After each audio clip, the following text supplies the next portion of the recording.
and make sure that we're recording. Yeah, mine says we're recording. All right, great. All right, so well, hopefully Paul's going to show up. Dan's probably going to show up around 7 o'clock. Yep. So I'm going to let it turn to 6:45 and then we'll start. Okay. Julia, has there been any progress in getting a replacement for Jane? No, there hasn't yet. I emailed the mayor's office about it again. Paul's saying he might have a bad Zoom link. Oh, really? Okay. Paul, do you want to? Before. He just emailed me. Might have a bad Zoom link. Did he go back and find the one that was sent by Andy? I'm going to send him the one that I have. Okay. But then he'll be you. Oh, then it'll be me? I Can't think- be me. I think so. That what he can do is go to the agenda and click on the Zoom link as though he's just an attendee or a participant. And then I can promote him to a panelist once he gets on here. That's worked before. Call that the DeCola method. Yeah, yeah.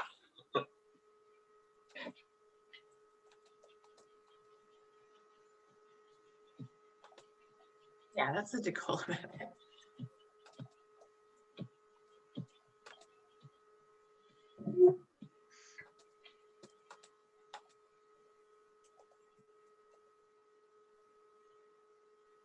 All right, we'll see if he goes there.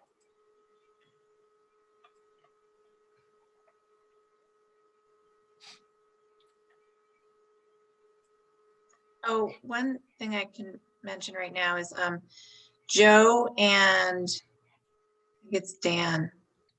I still need Joe, remember I sent the email to you guys asking for you to sign, print and sign and send an original back to me of the signature page for the which was it? Yeah, the flowering pot, the DCR project. Oh, well, if you did, I had other things on my mind. I will resend it. For some reason, they need the actual signatures. They can't accept the electronic signatures for this state land because it's somehow registered land, and that changes their ability to use electronic signatures. I had no idea that was an issue. But so it was just 5 of you. I got one back from Steve and David and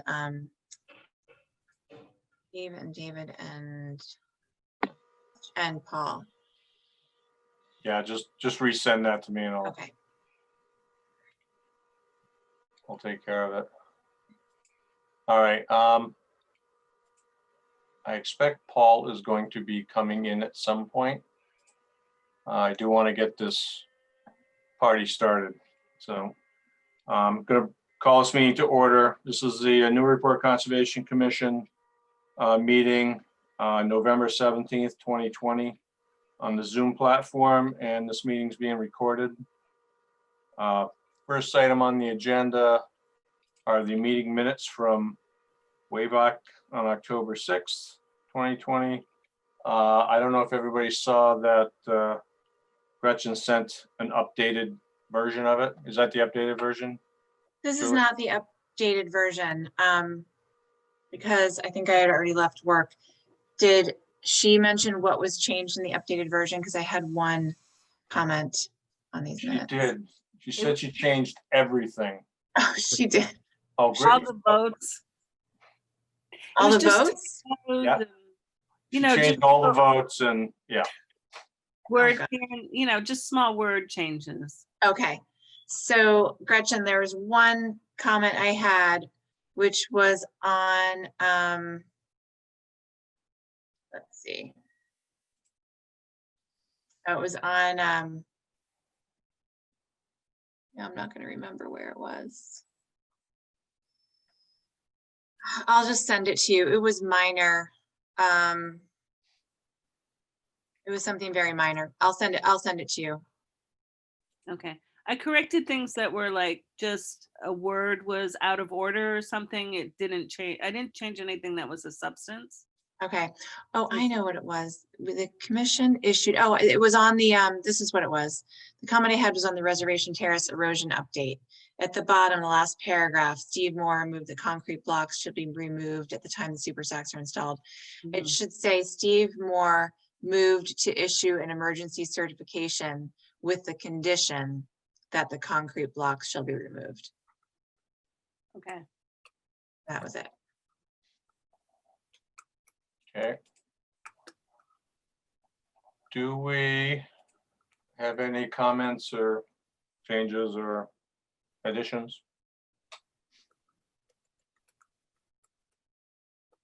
I will Motion take to a motion. approve? Second, All right, Steve Moore, Yes. Dan Warshall, Dan's not here, David Vine, yes. Ron DeCola, Yes. and I vote yes. Okay, we have somebody called Zoom user in there. I do not know who they are. Think that might be Yeah, I Paul. don't either. Turn their mic on, see if they're I'm gonna Paul. allow them to talk and see Zoom, whoever Zoom user is, you're allowed to talk. If you are Paul Healy, I'll upgrade you to a panelist. And you need to unmute yourself. Zoom user. Maybe this Zoom user can identify themselves. If you don't want to identify yourself, we're gonna assume that you're not Paul Healy. Okay. Some point Paul will make it in. Yep. All right, on to old and new business. Do we have Plum Island updates? Yes, so we do have Plum Island updates, and the first update is that the city is now, because we had a few extra bags and a little extra money, it's been sort of determined that there is that we should have extended the super sack sandbags further to the south into the area between 71st Street and 77th Street, where it shows in red on this plan. This is a proposed plan for extending those sandbags further south. I'll just zoom in on it a little bit so you can see what I'm talking about. So they have two scenarios, a 50-foot extension of the 3-bag barrier and a 100-foot extension of the 3-bag barrier. The issue with this, and so they would be, because bags have already been placed and the emergency certification that you guys issued has already expired, they would need to ask for another emergency certification for this extension of the bags. This area right here has also been eroding, and it wasn't in as dire situation as the rest of the stretch, but it is considered to be at risk during the storm season. So they have the bags and they want to extend them further. The question would be how they would be able to get that done without going over the vegetated dune in this area. So the mayor wanted me to let you know that they're considering using a crane. The crane that would be used to put the Christmas tree up after Thanksgiving could potentially be brought out there and would have the required reach to drop the bags along this stretch. So that's a possibility. Again, it's not confirmed yet that this is going to happen. They're still looking at it, and we're going to have a meeting on site to try and look at the logistics of it. And if it is a go, then I would guess that on December 1st, which is the next commission meeting, that you might be asked to issue another emergency certification just for this work. And again, and then this could be incorporated into the previous stretch in a notice of intent that still needs to get submitted. Okay. Julia, what are those red arrows to the south there?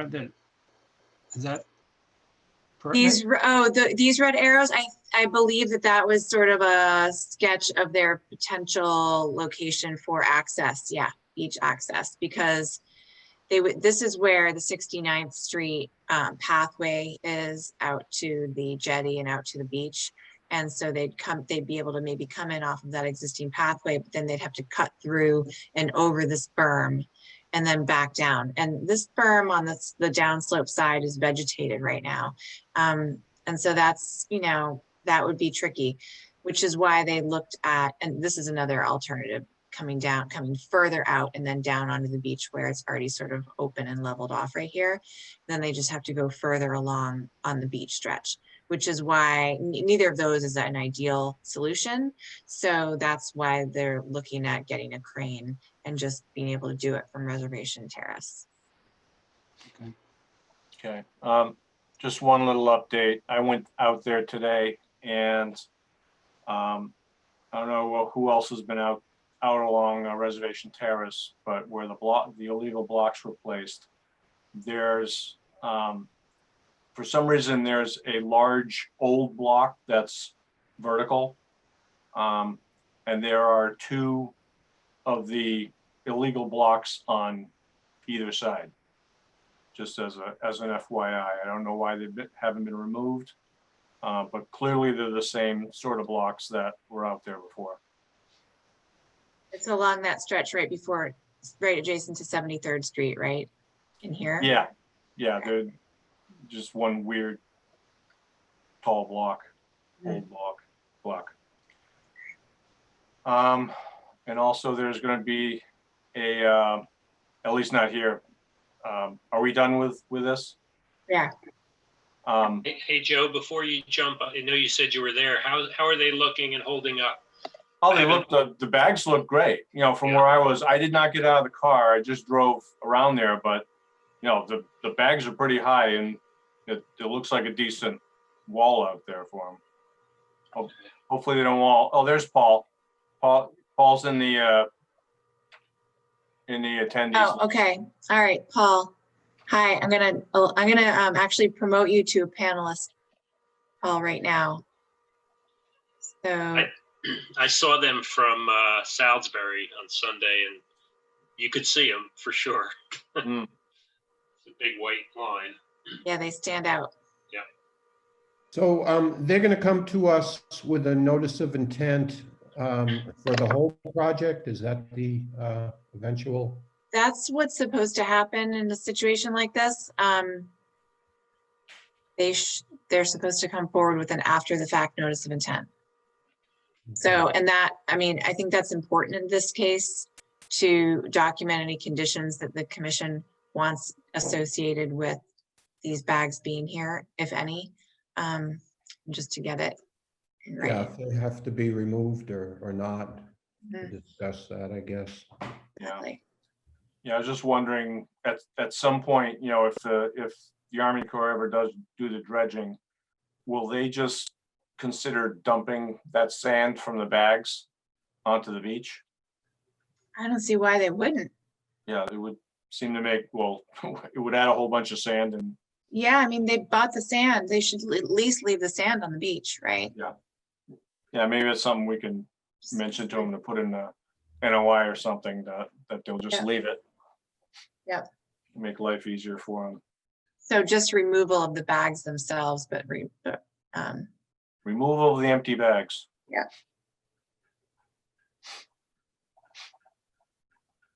Hi, Paul. Hi.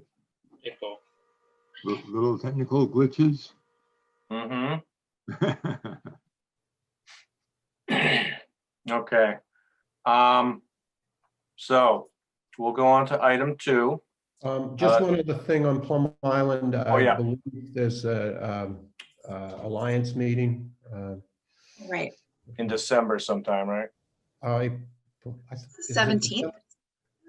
I thought it was this Friday. Maybe I was looking at it wrong. Let me check my calendar. I think I put it in there. I thought it was December. Okay, Yeah. so it's not till December. Pretty I got sure it. it's December. Yeah, that's what I thought. Yeah, all right, so I got it wrong. Yeah, December 18th. It's Friday, Mhm. 11 o'clock, 11 to 1. So they'll send out like the Zoom link and I'll forward that to you. Oh, one other thing on Plum Island, that removal of the material has oil or whatever. Oh, yeah. What happened?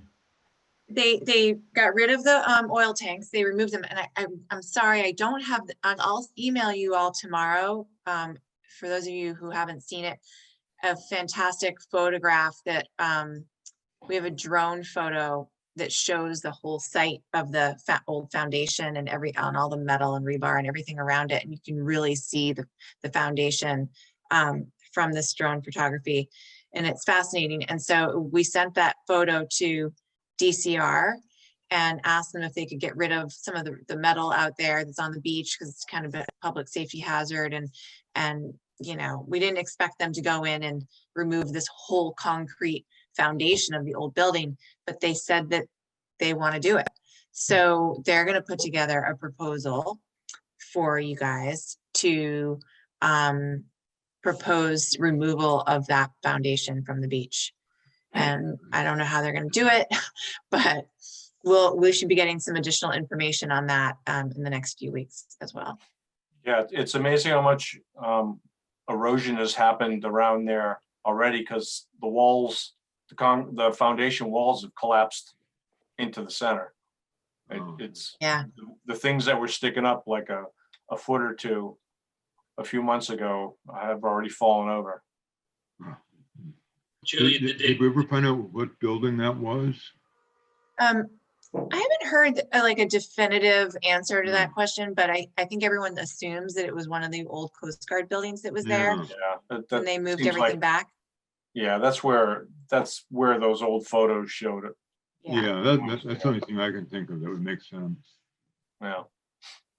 But the hazardous waste, the barrels have been removed that were by the bathrooms, but the dumpster was still there when I was out there. The dumpster is still there. Yeah. Okay. I'll ask them about that too. Did they determine that you said there's 2 tanks? Were they abandoned with product, or was it just a little residual, or? They took out quite a bit of, I don't have all the numbers, but they took out numerous barrels of contaminated water. Now, so I don't know what that means for how much actual oil was left in the tanks, but I can look into that. I can find out for the next meeting. But I'm that just actually, curious, were they like Yeah. 1,000-gallon tanks, or just little homeowner tanks? what they removed? Yeah, I don't know. I don't Yeah. know the answer to that. Right. Okay. Hi, Dan.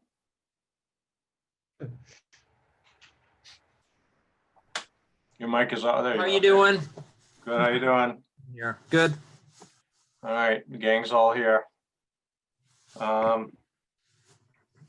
Next, a discussion of public comment emails to commission members. Right. So this was added to the agenda by planning director at the request of the mayor, because they were looking into a system whereby there'd be an email address that the public could send public comment to on specific projects, that then instead of, you know, coming to me and me sending it out to you, that those public comments would be emailed directly to you all. So it'd come into this one email system, which would then automatically forward these emails to each of you individually. And the mayor wanted to know if that's something that the commission would be interested in. She asked the planning board as well. And the planning board does not want to do that because they like to have their public comments packaged and receive everything all at once before a meeting. And I was mentioning to a couple commissioners earlier that one of my concerns is that we don't get that many public comments by email prior to meetings anyway. So it's not as though it would give us that big of a benefit over where we are right now. And what I worry about is that we would end up getting emails sent to you that were unrelated to projects before you or issues that you should be addressing. And it could get somewhat complicated in terms of, should you respond? Is this something that would then infringe on open meeting law? That it was just, there are a lot of questions around it. So I don't know how y'all feel, but you can talk about it and I'll I convey feel back. like I don't want it. Yeah, well, I think the other question I thought of was, if all these emails came around to all of us, would they be visible also to the public because it's part of the public meeting record? That's a great That's true. question, Paul. Yeah, I don't know that I would still then have to probably present them at a public meeting, or they would have to be presented by that individual anyway, in order to have it be. yeah. Or, That yeah, could happen. I don't know. Yeah, there's a lot of what ifs to consider. yeah, I think it would be better to have them, even if not, a week before the meeting, have them, if you get ones that are relevant, Julie, maybe you can make a Word file or something and just put them in the folder where the application information is. Okay. We could do that. We could actually have, we could set up a folder within there that says public comment for each agenda item. You Yeah. could do that. And if there's something, it could just go right in there. Then the public can see it as well. Right. Okay. And the applicant can see it and all that. Yeah. So I like that. Okay, that's actually a very good suggestion.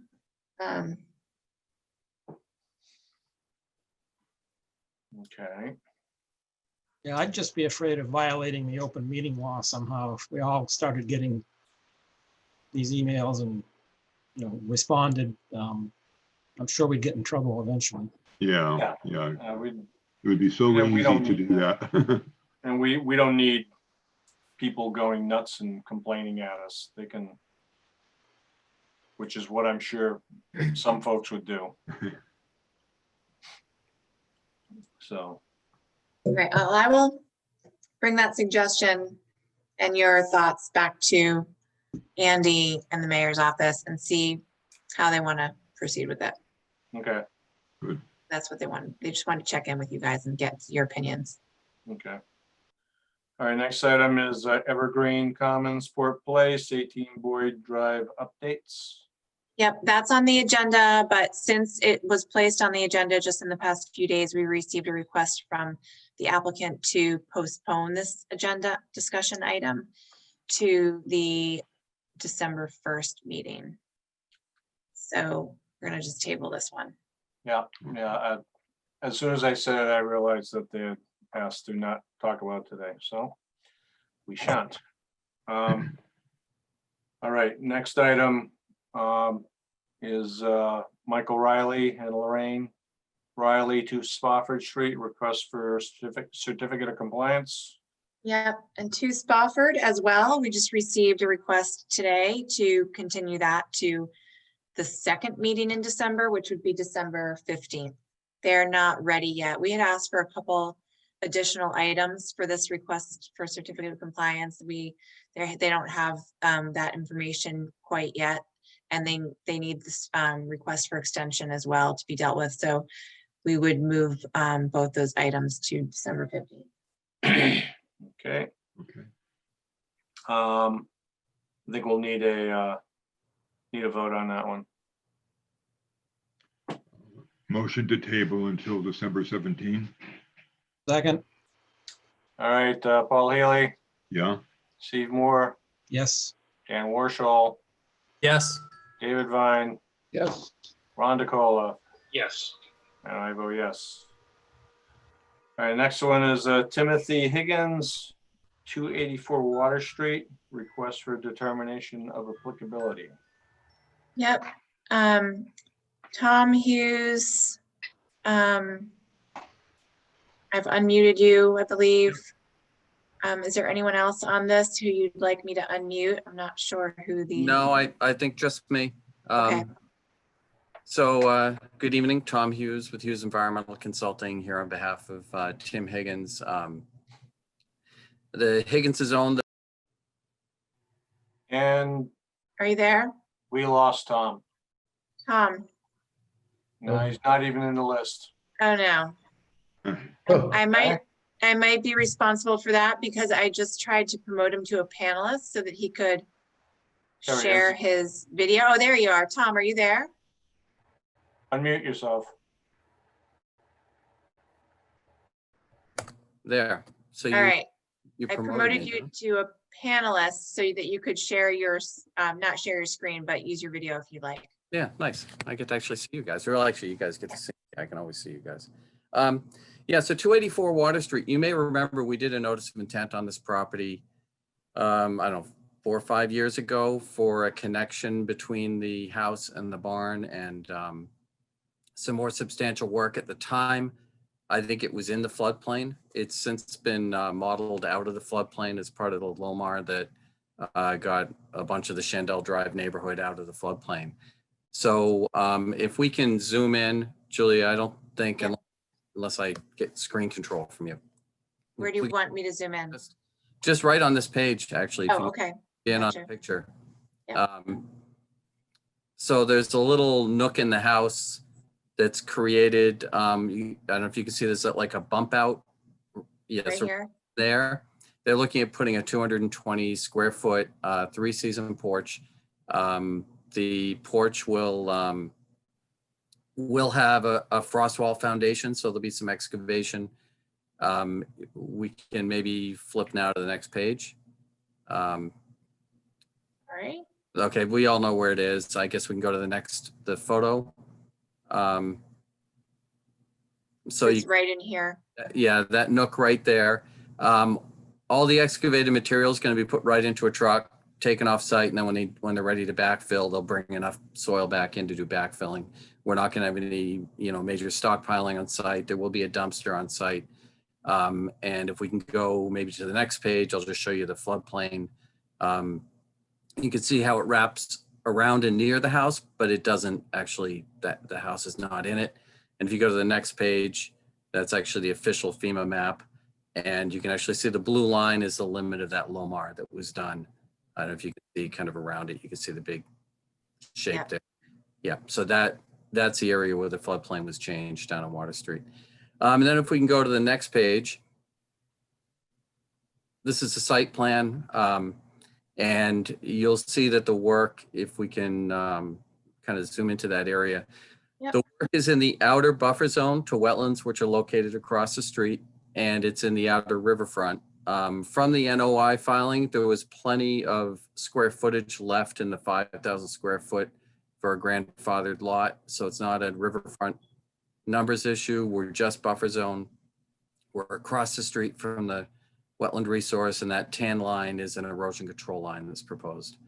So it's really a pretty minimal project, not in the floodplain, just buffer zone, outer riverfront. And we've got erosion control in place. It's so close to the exemption for a deck, in the buffer zone, but it doesn't fit it because it has the frost wall being installed and it's enclosed. So we're just looking for a negative determination for that.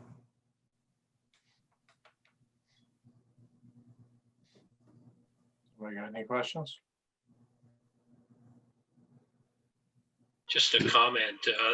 This is my neighbor, so I don't know how to handle that. Do I abstain from a vote on this? Oh, yeah, yes. Okay. Well, what's the term? My head's- Recusal. Recuse because you're in a yourself. butter. Okay, so. Yeah, I just had a question.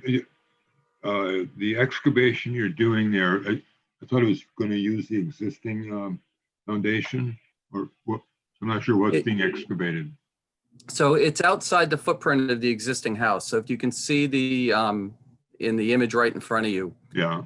see the sort of hash lines, those follow the perimeter of the existing house. And then the bolded dark line is the perimeter of the proposed new 3-season porch. So they'll have to excavate in This those area. where the bold line is. That area would be excavated, Oh. wall foundation put in. But there's not going to be, it'll still be crawl space underneath it. Right. Yeah. But it's, but it's not a massive excavation, and Yeah. for a number of reasons, One being that, the Higgins don't want to have a big pile of soil and any more of their lawn destroyed than possible, but also to keep the impacts low to the contractor about the soil just going right onto a truck and being taken off site, and it can just come back for backfilling. There might be a pile at some point, but nothing major. Okay, thanks. Okay. Anybody have anything else? No, If not, we have a motion. This would be a -2. Yeah, yeah, I would think. Okay, motion to issue a -2 determination. I'll second. okay. Paul Healy, Yes. Steve Moore, Yes. Dan Warshall, Yes. David Vine, Yes. and I vote yes. Thank you very much. All right, thank you.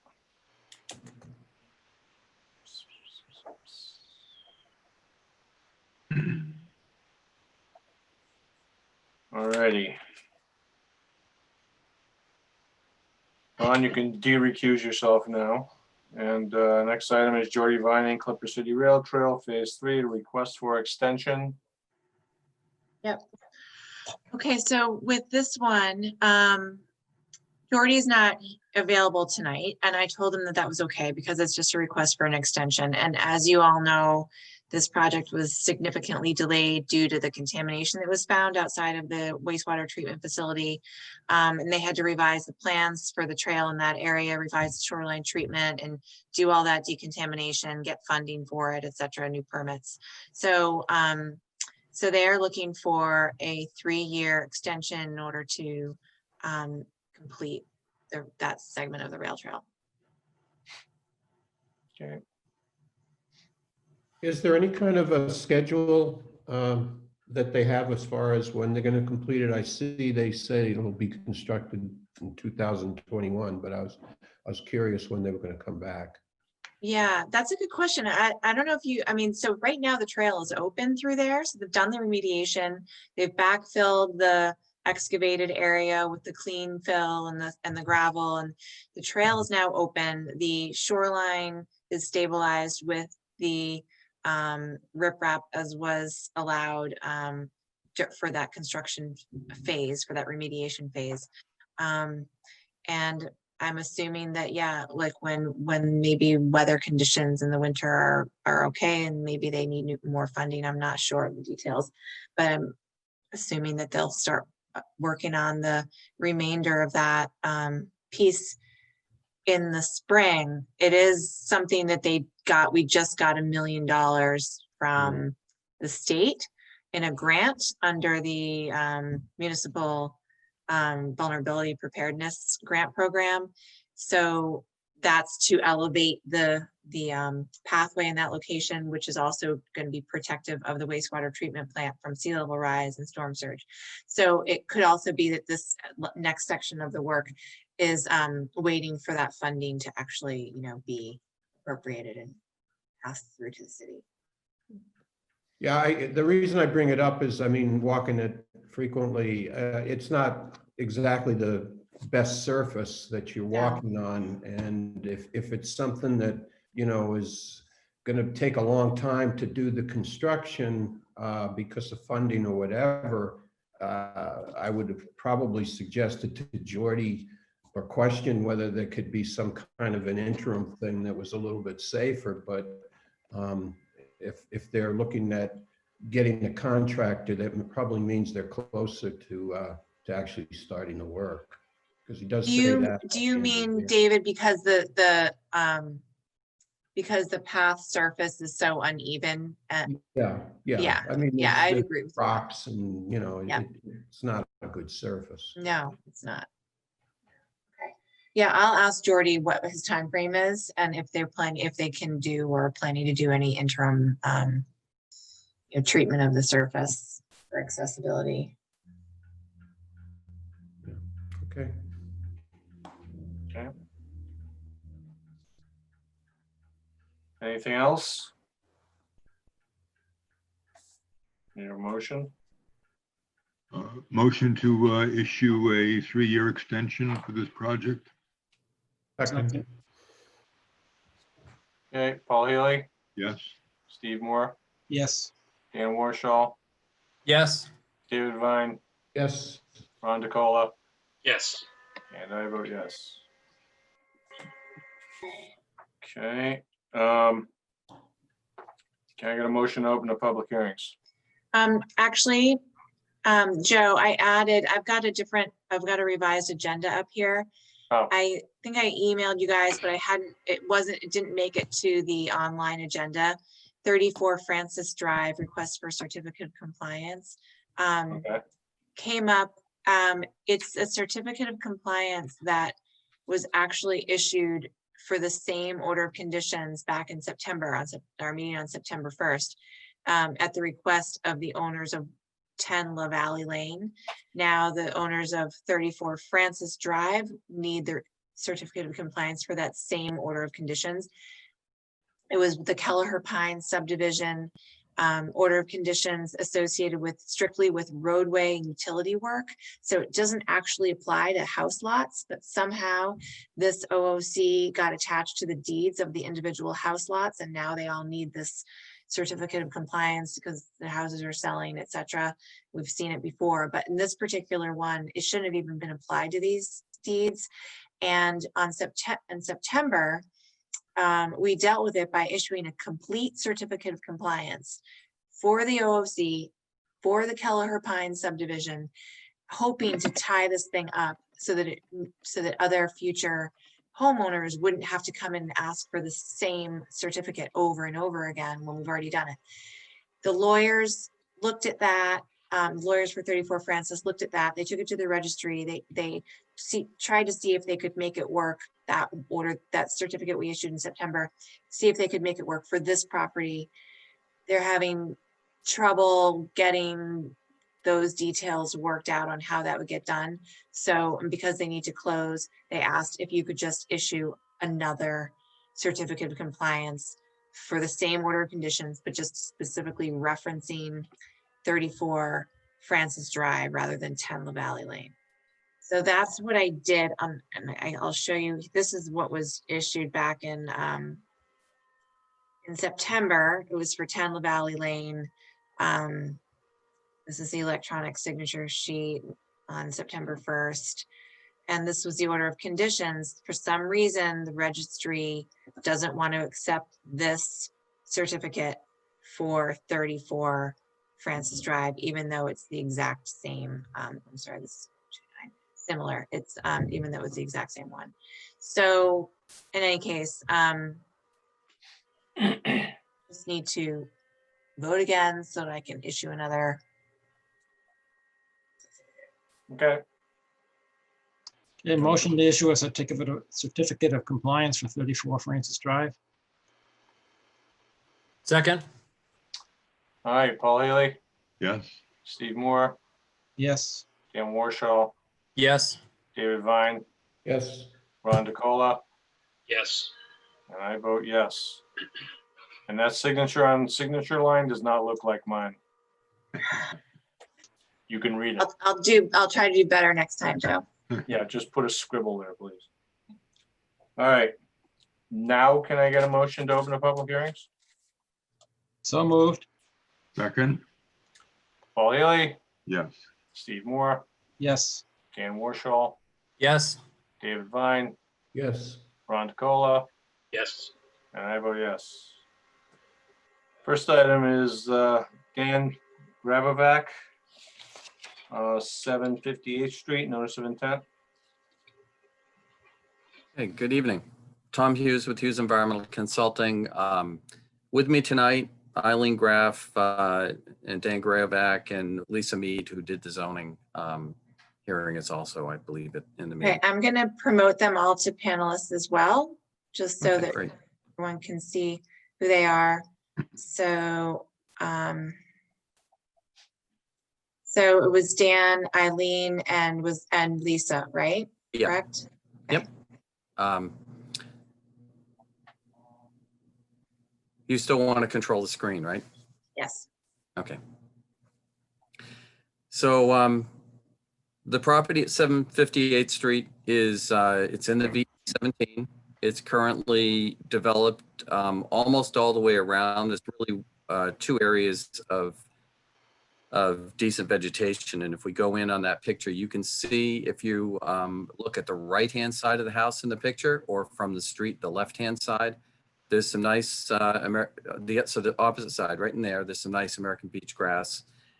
And then along the very back, there are some raised beds, and there's some behind the deck in that area, like right behind the deck, there's little bits of American beach grass that are in pretty decent shape. But otherwise, the site is covered with, landscaping beds and that are sort of sparsely vegetated, if even vegetated, gravel up front, a home with a solid foundation. So plenty to work with here without impacting functional resource areas. If we can we can skip past the USGS map, but maybe go down to the aerial.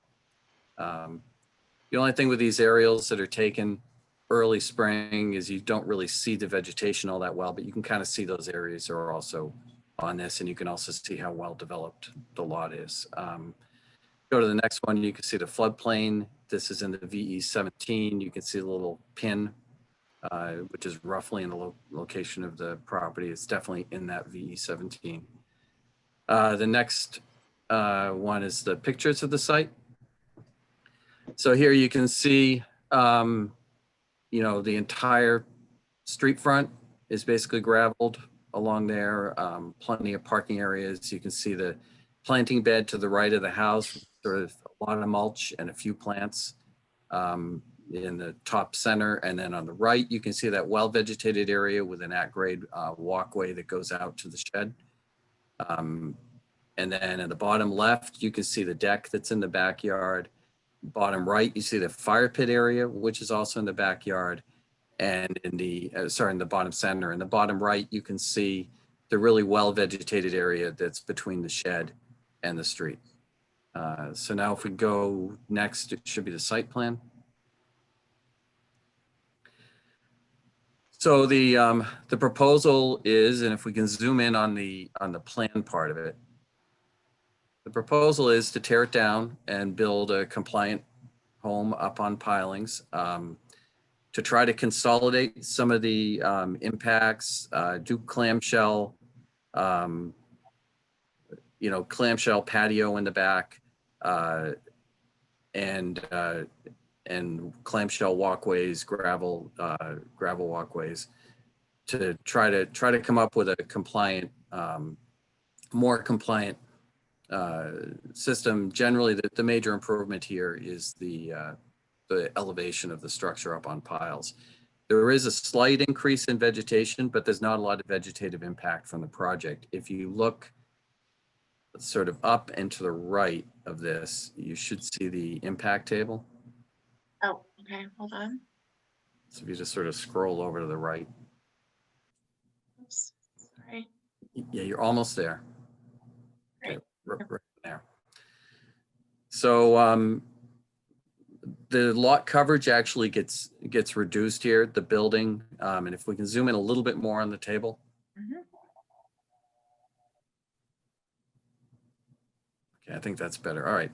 So we go from 634 square feet of building to 560, mainly because we're able to do 2 stories and it's going up in the air. There'll be a generator platform. The shed stays the same. The propane tanks basically stay the same. We get rid of an entry landing that's on the existing. The gravel pretty much stays the same. It drops by a little bit. Stone wood walls edging, we're getting rid of some of that. We're not adding anything new. We're just getting rid of portions of it. The decks and stairs drop down. Wood walks at grade go down to 0. Sandstone path drops. Mulch and landscape drop, and then clamshell patio and walk increases, obviously, because we're getting rid of all those structures at grade. And in the end, the total vegetated area increases by like 38 square feet. So it's not a drastic impact, but the drastic impact is on the improvement in the floodplain functioning. I think it's a really straightforward project. you know, and I think it, you know, ultimately it sort of checks off everything in the ordinance and it checks off everything in the Wetland Protection Act regs. So happy to answer any questions. And then, you know, Eileen's here if you have any questions about design or anything like that. But All right, so you're saying that, Earlier, can we just go back and look at the plan? Yep. Yeah.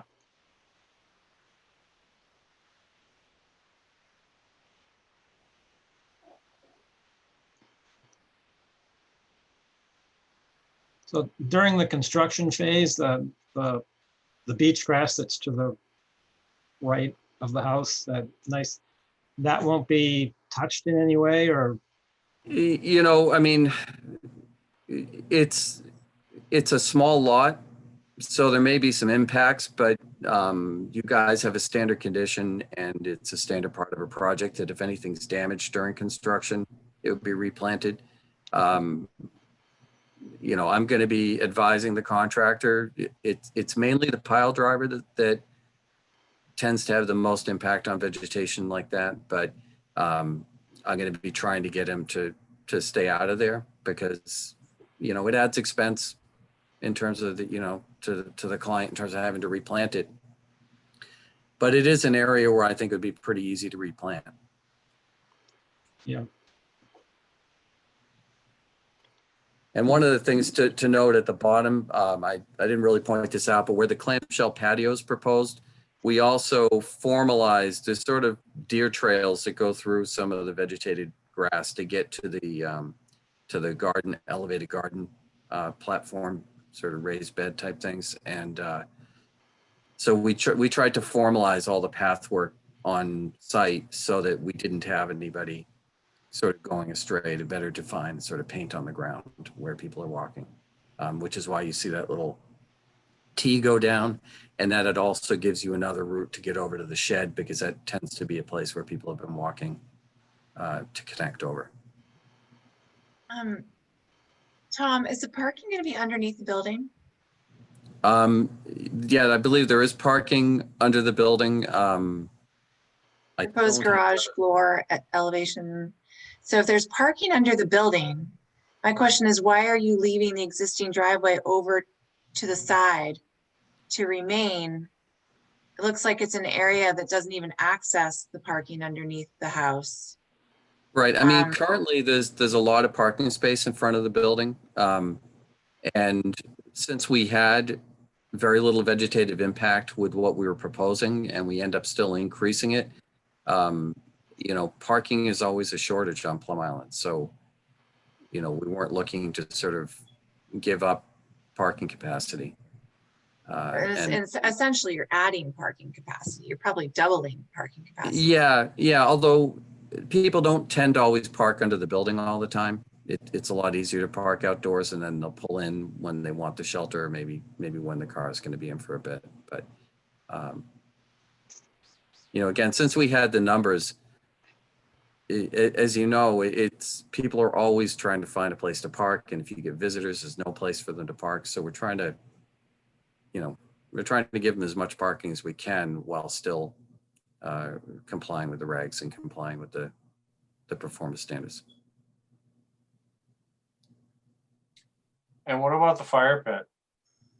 Yeah, the fire pit is something they enjoy, and they're just looking at leaving it as is.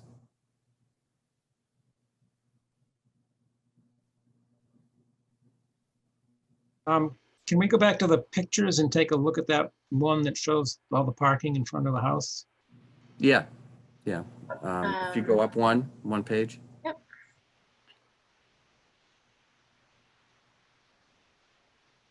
Yep. So unfortunately, I don't have that area quite, you know, all the tight way into the right, but we can also look at the aerial too if you want. But if you see the upper left photo, Yeah. you can see it's just a sea of gravel all around that house. So it looks like that parking goes like halfway the length of the house. Yeah, there's a landscape bed. We can look. We should probably look at if you see actually the picture on the right. just to the right of that, that landscape bed kind of sticks out from the fence line, right? So it's just off picture right in that area. But yeah, there's quite a bit of quite a bit of gravel, and if we go back to the site plan, I believe we're reclaiming the planting bed into a planting area. So let's maybe take a look at that. And Tom, if I can just comment as we're going over there, there's really only 3 parking spots today. There's 2 in the gravel next to the house, and then you can squeeze 1 in front of the house. So right now, there's only room for really 1 guest to be able to visit the house. Right. So if you can zoom in just to the left of the house, you can see we're actually proposing to take that planting bed and get rid of the mulch and turn that into a native planting area there. There's a couple of hydrangeas there that we're going to relocate off to the side and then plant that area that's shown in green. Okay, so some of that existing gravel is going to get planted. Is that- Well, it's more the planting bed that sticks out into the gravel on that side. That unfortunately, that photo I have there doesn't really show exactly how that's located. You can kind of see, you can see, Like in here. yeah, you can actually see the mulch bed behind it. So you're right, actually, a little bit of that looks like a little bit of that gravel goes away because we're actually coming right up to the front of the house. Yep.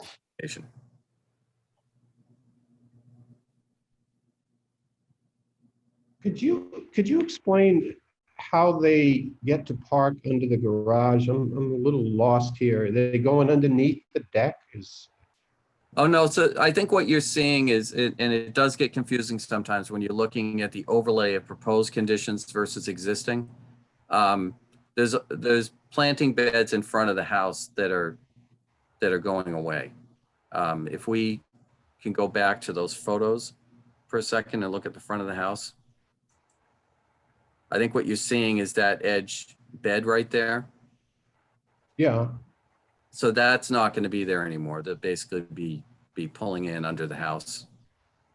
but I can in speak. order to get under the house, they're going to be driving under the deck. That's correct. This is And- Eileen Graff speaking. Can you hear me? Yeah, Yes.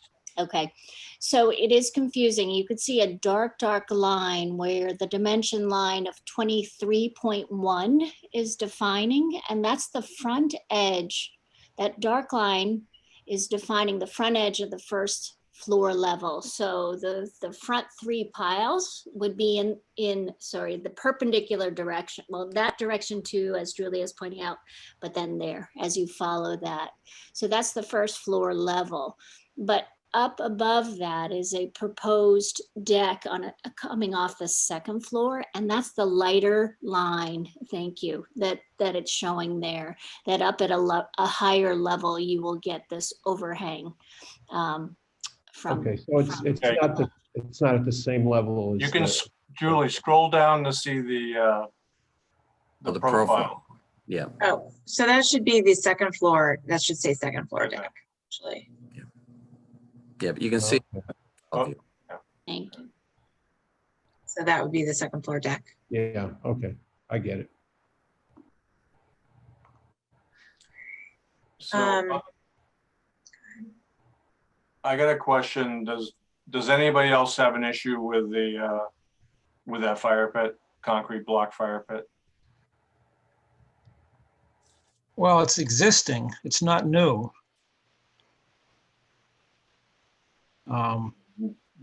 No.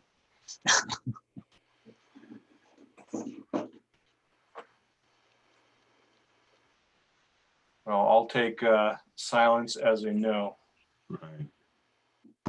Yeah,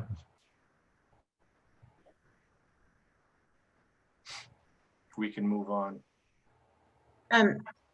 Tom, do you have a elevation sketch that shows the lowest horizontal member and what elevation that will be at? It should be right there. You can see there's the FEMA floodplain 11, 17 is shown right there. Is this Yeah. hashed? That's, okay, Yeah, so so that's it's 17. significantly above, right? So it's 2.5. I would just like to have a note about what that lowest horizontal member is at. Yeah, we can provide that. There may be a note on the plan view. Everett often puts a note on the plan view of the lowest horizontal structural member. Eileen, do you remember what that is? While Eileen's looking at that, Lisa Mead, if that, I think we had this happen one time before, Julia. Yeah. Perhaps you could just make it a condition that prior to the issuance of a building permit, a plan is provided that notes the elevation of the lowest horizontal member. I can do that. We can do that. We can also put a special condition in that the lowest horizontal member shall be at or above elevation 19. That's fine, whichever. Yeah. Thank you. And by the way, it's good to see everybody. Yeah. Well, I think we can always see them, Lisa. No, we can't. We can't Yeah. always see them on. Just one question on the driveway. So you're going to come in and the entrance is off of 58th Street. So you're driving in under. So it's not Yeah. a straight shot in. You have to come in and kind of make a little left and right to get under the house. Or is it a straight access? No, it's a straight turn and drive under. Okay. Yeah. So essentially, there's no curb cut. It's just one giant curb cut. Okay. Right. And the surface that's underneath the surface of the garage, if you will, what is that going to be? Is that? That's called gravel. out somewhere? That'll be just a continuation of a gravel parking surface. Okay. Is that shown someplace, just to make sure? Not- I'm looking to see what he has in his notes. It should be. I mean, we certainly could have a condition that the parking Yeah. surface shall remain gravel or compatible approved aggregate material that's such as fine. clamshell. Just make sure it's. Yeah, because Tom, it's sort of hard to see exactly where the boundaries of these things are. Like, is this line right here the boundary of the driveway and the start of the planting area? Yes. It would just yeah. be good to call out what the makeup of the driveway is so that you can say, okay, here's plant with native vegetation. This is gravel driveway. Because it Right, only says existing driveway to remain, but that's Well, right only below that, it says loose stone driveway to remain. loose stone driveway to remain throughout this Right. entire stretch. Right. It's that sort of rounded, I think of it as gravel, but it's that rounded stone. So, Okay, and if you look to the right, you can see the green shading where it says plant with native vegetation. So we are extending the planting yeah, to basically square off the parking on that side. right, that works. And would it be safe to assume that bamboo screen wall, whatever it is going to be removed next to the planting bed to the right of the house? This, It's, if you go up to the pictures, there's a page up, planting bed, there's a Yeah. Yeah. I see that it. screen that Yep. needs to be turned into picket fence or something. Yeah, we hadn't talked about that. Dan, is that an issue for you guys to replace that with something open? Yeah, the only reason I liked it, it gave a little privacy in the backyard.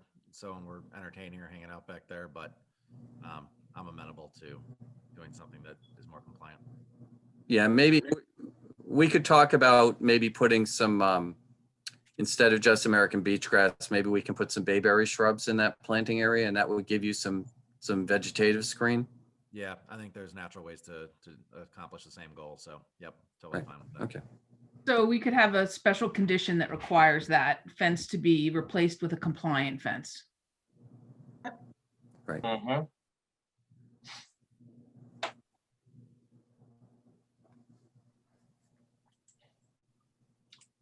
All right.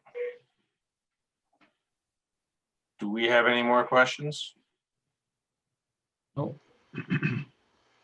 Okay. Any comments from the public? If so, raise your hand and we will unmute you.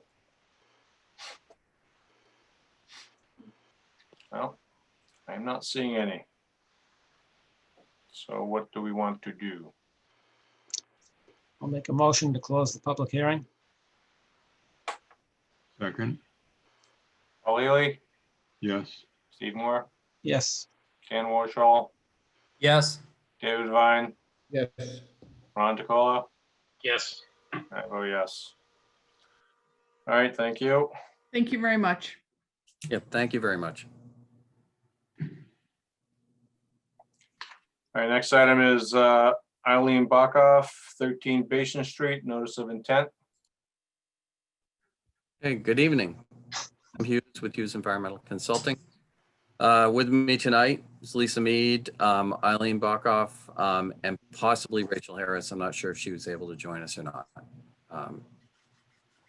Yes, she's here, Eileen. I will I'm promoting Eileen to a panelist as well. Okay.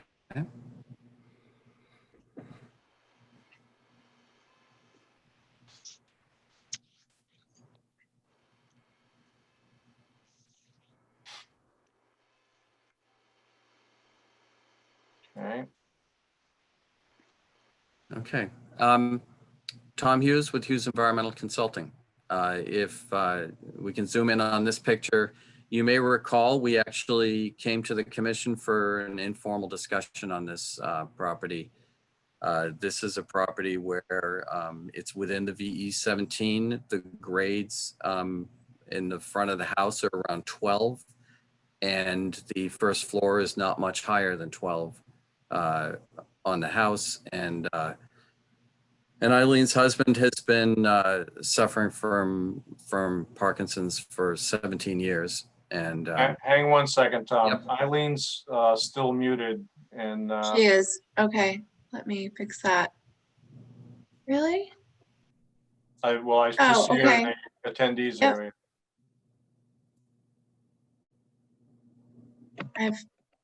I'm trying to promote her to a panelist. It doesn't seem to be doing anything. I'm also trying to allow her to talk and it is frozen.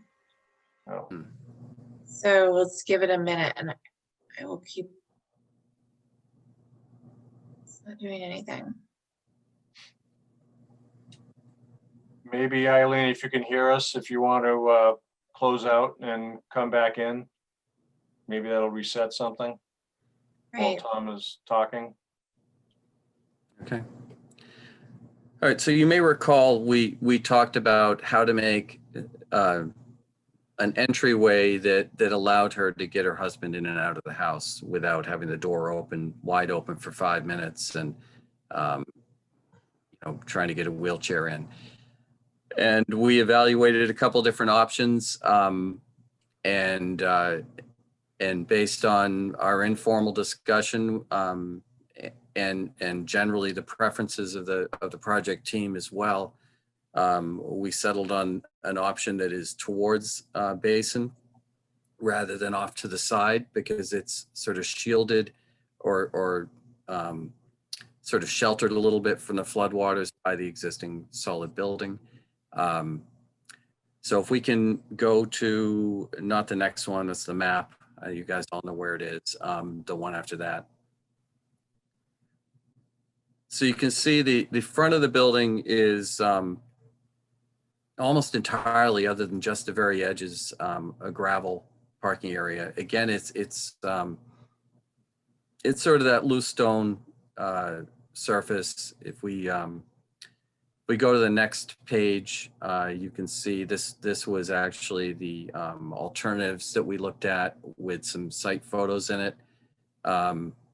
This was the option that we ruled out off to the side. And then if you go over to the right, you can see the option that we settled on, and we've got plans showing that. And we've better detailed that information based on our discussions in the plans that show later. But if we can go down to those photos that are on this sheet, you can see it's got that sort of rounded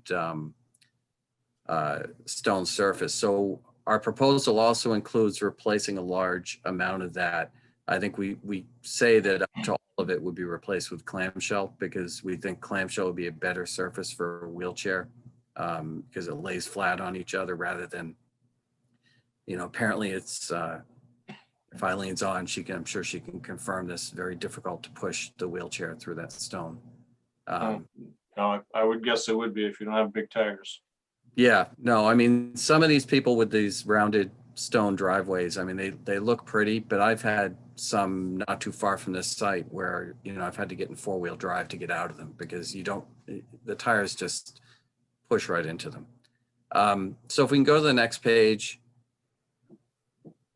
Sorry, I just got Eileen over Okay, on the panelist page. okay, excellent. So this is the site plan or the architectural plan that we settled on, which is that entry to the front. And if we can go over to the floor plan, there were some questions during our initial discussions. We're trying to explain to you sort of the interior layout and how that forced the location where it was. That was a good part of our discussion. And what you can see is that we're trying to make it so that that front room, which is currently not used as the bedroom, but it's a small living room area. We're trying to make that so that the term vision is that's going to be where a bedroom basically. And so if we move the entry to the right, which was something that we discussed in our informal discussions, it ends up interfering with the ability to kind of have that work that way. You'll see that if you zoom in on that room layout, it's sort of well thought out in terms of how that will lay out with, potentially a future, I guess a shower area. And you've got the bathroom there and you've got the bed. There's really not a lot of other places to put that entry. And since we lose a closet, we swing the closet into the opening, and then that round circle is the sort of navigation of a wheelchair through there. So Rachel has really gone to great lengths to try to make this as small as would work with the geometry and with the layout, and provided you with a letter from the building inspector that concurs that this is eligible for the exemption, and notes that in their opinion this will not impact floodwaters and it's the minimal design possible to achieve this goal. We can go down the next pages. There's some of the architectural proposed, so you can see how it also has been designed so it looks nice on the house too, which is, always a plus when you're doing these things. So you can see, how it would fit for the existing house. If we can go down maybe to the next page, that's existing. And then if we can go down to the next page, this is the site plan. So there's no vegetation impacts from the project. All the work that's proposed is within areas that are existing stone driveway. The big item here is that we require a variance. And if you go down, I mean, I've got the letter from the building inspector, and then Lisa's office has provided a more detailed variance request to go along with that, as you guys often want that to be able to cite in the opinion. So I guess what I would like to do is open it up to any questions. I think it's pretty straightforward. Tom, in the NOI discussion, it talked about that the addition will be on piles. Yeah, so it's either going to be helical or wooden piles that would be essentially set down at grade. So it's not going to be elevated, but the underlying support will be piles. And then if there were a flood and things washed away, you would then see the piles. Okay. you know, we're exempt from some parts of the building code, but we're trying to respect that, you know, the code does require piles in a V zone. All right. And it also mentions you're proposing mitigation plantings. I didn't see that. Yeah, I noticed I had a holdover on the vegetation regulatory thing. We actually weren't proposing any plantings. If the commission wants, I probably can work with Eileen to find a place to put a couple plants, but that actually wasn't part of the plan. That was a holdover from a prior right. And this is all on disturbed. It's already disturbed, right? This is the gravel driveway, so there's no vegetation impact. Right. And we are, however, getting rid of like a curb landscape edging that's along the front there to make all these things work. So we are getting rid of a very minor obstructive, quite a wall. It's only, you know, half a foot tall. I know that there's no impact, but it would be nice to see some sort of native vegetation added if possible. Yeah, I Not don't talking a know lot. right. I don't know where we would do that. Eileen, you're on. Would you be okay with us finding a place to plant maybe a couple, you know, 2 or 3 shrubs or something, native shrubs out there? Of course, yes. Okay, so if it's okay with the commission, if we could submit that as a condition, the location and species, it would be from the typical Plum Island list that you guys get for me. Mhm. Okay. You guys want to specify how much mitigation planting, or you want to leave it to Tom to find, and Tom and Eileen to find an appropriate place? Yeah, I mean, Without they're not specific- required to, so I'll leave it to them, but it'd be nice if it was, you know, like say 2 or 3 bayberries or beach plums or something. Yeah, I just need to look sort of what would fit. I'm thinking maybe to the right of the shed, which is next to the house. So if you right up, but again, I want to work with Eileen on kind of what actually is not going to be in the way and not block their view up and down the street and would actually provide a little bit of function. So Yeah. we can look at that and we can provide that to you. Okay. I had to do a double take when I saw Tom Calderwood's signature. Gary Calderwood. Yeah. Oh, Gary, sorry, I Gary had to do a Calderwood. double take. I had to do a double I just take read when his I heard name. he was- Yeah, I had to do a double take when I heard he was there. Yeah. Yeah, the delay in that extra variance package coming to you was because when we were in front of you for the informal, we said, yeah, we can get a letter from the building Bob. inspector. And Bob had said it was all set, and next thing you know, Bob's gone. And we're sort of panicked because we wanted to get this thing into you and we couldn't figure out the And letter. everyone else is gone too, Right. not just Bob. Yeah. So Barbara's back though, Julia. Barbara's back. Yeah, seems like you can't leave Newburyport, can you? suck you right back in. Yeah. So I think for the record that the commission has the appropriate alternatives analysis and the mitigation measures and the overriding public interest in our filing. I don't know that we need to go through all of that unless the commission wants to, but I think Tom went through the alternatives analysis and the mitigation measures. So you have that for the record. We certainly went through all that during our informal too. Right. So, do we have any more questions? Okay. Any comments from the public? Raise your hand if so.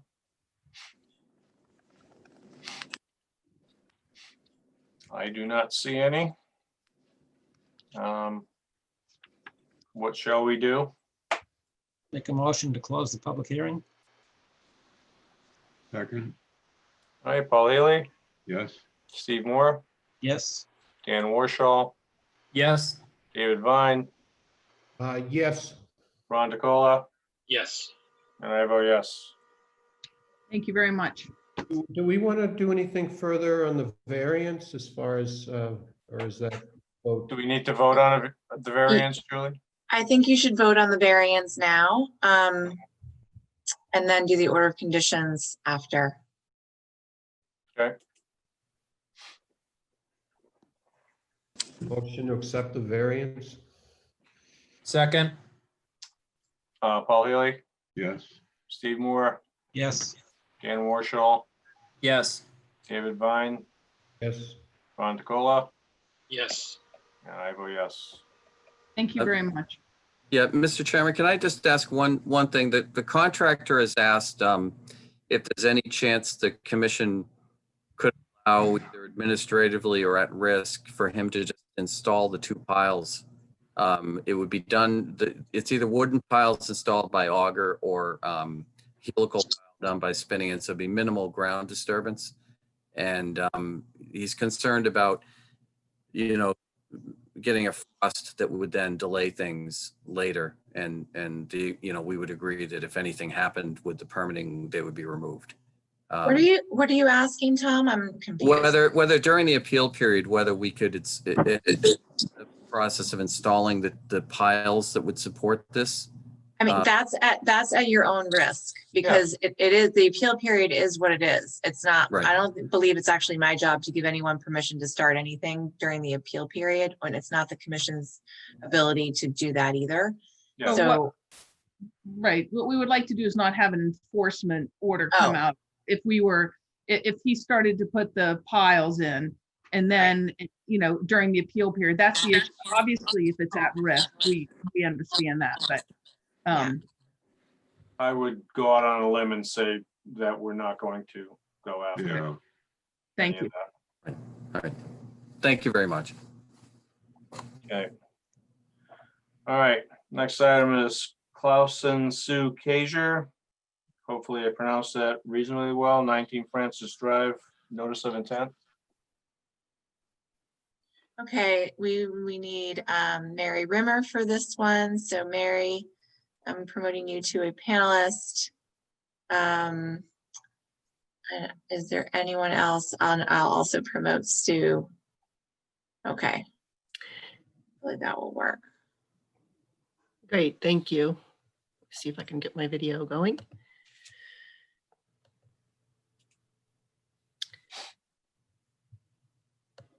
Okay. And Sue, if you want to talk,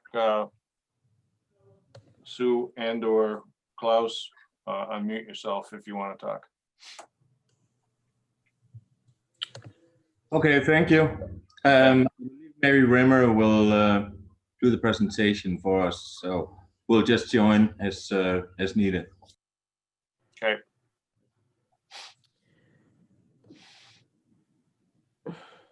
Hang on a second. Okay. Hey, Mary, Thanks. just feel free to tell me if you want me to scroll to any specific. Yeah, I think maybe the Plan. you can scroll down to the photo in this notice of Yep. intent, which includes the back. Yep. Yeah, right there. So this is about a 1 acre site, consists of two lots, and the project is to construct a basement access near where the window is there on the side, the back of the house. There's another window below it that's in the basement, and they want to construct a stairway down to the basement at that location, and also expand the deck. So the deck would, the existing deck there would be removed, and the deck expanded out about 20 feet by 56 feet. It's a pretty good sized deck across the back of the house, which would require the removal of those I think there are 3 trees actually that are shown at the top of the slope. But the photo indicates the sort of the ground cover and condition of the area that's proposed for development right now, which is pretty much, unvegetated. So I wanted to show you that first. And then if you want to switch to the site plan, Julia, that would be helpful. Sure. So the site is, as I said, it's a little under 1 acre. It does have a riverfront associated with it. There's an unnamed stream that looks like it's probably tributary to the Little River. That so the blue line that's to the far left is the mean high water line to the river. The other side, that's the 200-foot riverfront area. Oh, sorry, we're over here. Yeah. Yeah. So that's the river where you're close to that WF boundary right there is the river. And the 200-foot riverfront area encompasses the entire site. And then associated with the river is a bordering vegetated wetland which is shown in that line right there. Thank you.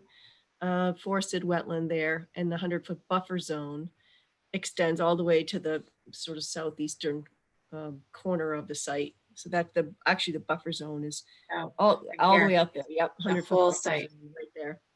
So it is one of those sites where your 25-foot no disturb zone under the bylaw has an exception if the entire property is in the 100-foot buffer zone. And that's the case in this particular project. So this plan shows the deck, the location of the deck, and a couple of trees that are the 3 trees that would be required to be removed that are right in the footprint of the deck there. Yep. One is just a little bit off. It's possible that that third one that's further to the north might be able to be salvaged. But the other 2 are close to the house anyway and should probably be removed. And you can see the location of the proposed stairs. So there's a small excavation just of about 5 feet to get the stairway constructed. So you'll come out the basement, up the stairs, and then up another set of stairs to get onto the deck itself. And then the other component of the project is a privacy fence, which is proposed along the limit of the sort of yard area, the more used, developed portion of the site. And that's, yes, exactly. That wraps around the entire back of the site and then ties back into the back of the house on both sides. And then on the other side of the house, it goes all the way out to the street frontage and ties back to the house. So that's essentially it. We have, I'm also showing that the back left corner of the house is about 68 feet from the river, from the mean high water to the river. And we tried to maintain that same distance. The closest point of the deck to the river is also the same distance as the existing house. We are proposing the erosion control barriers behind the location of the fencing, and then about 370 square feet of buffer zone mitigation planting, which would be between the fence and the erosion control barrier, some additional supplemental plantings just as an enhancement to the buffer zone.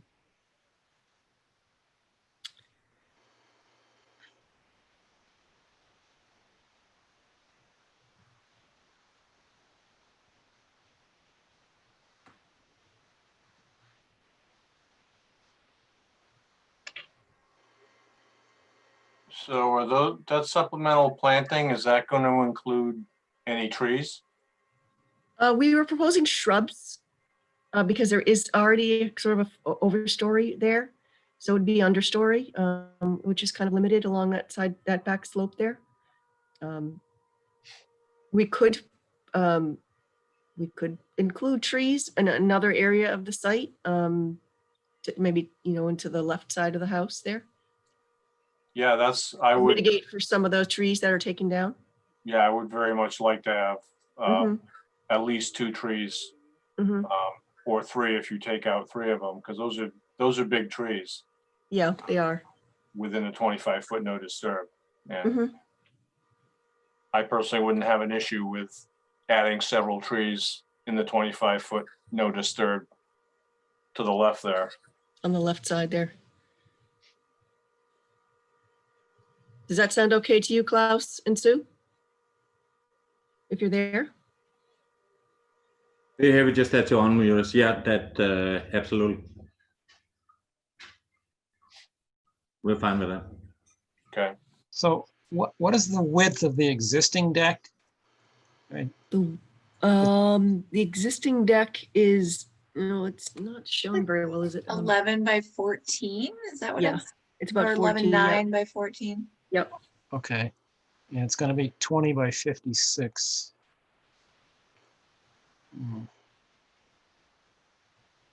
Well, pretty much that whole red area. Right. That's a big deck.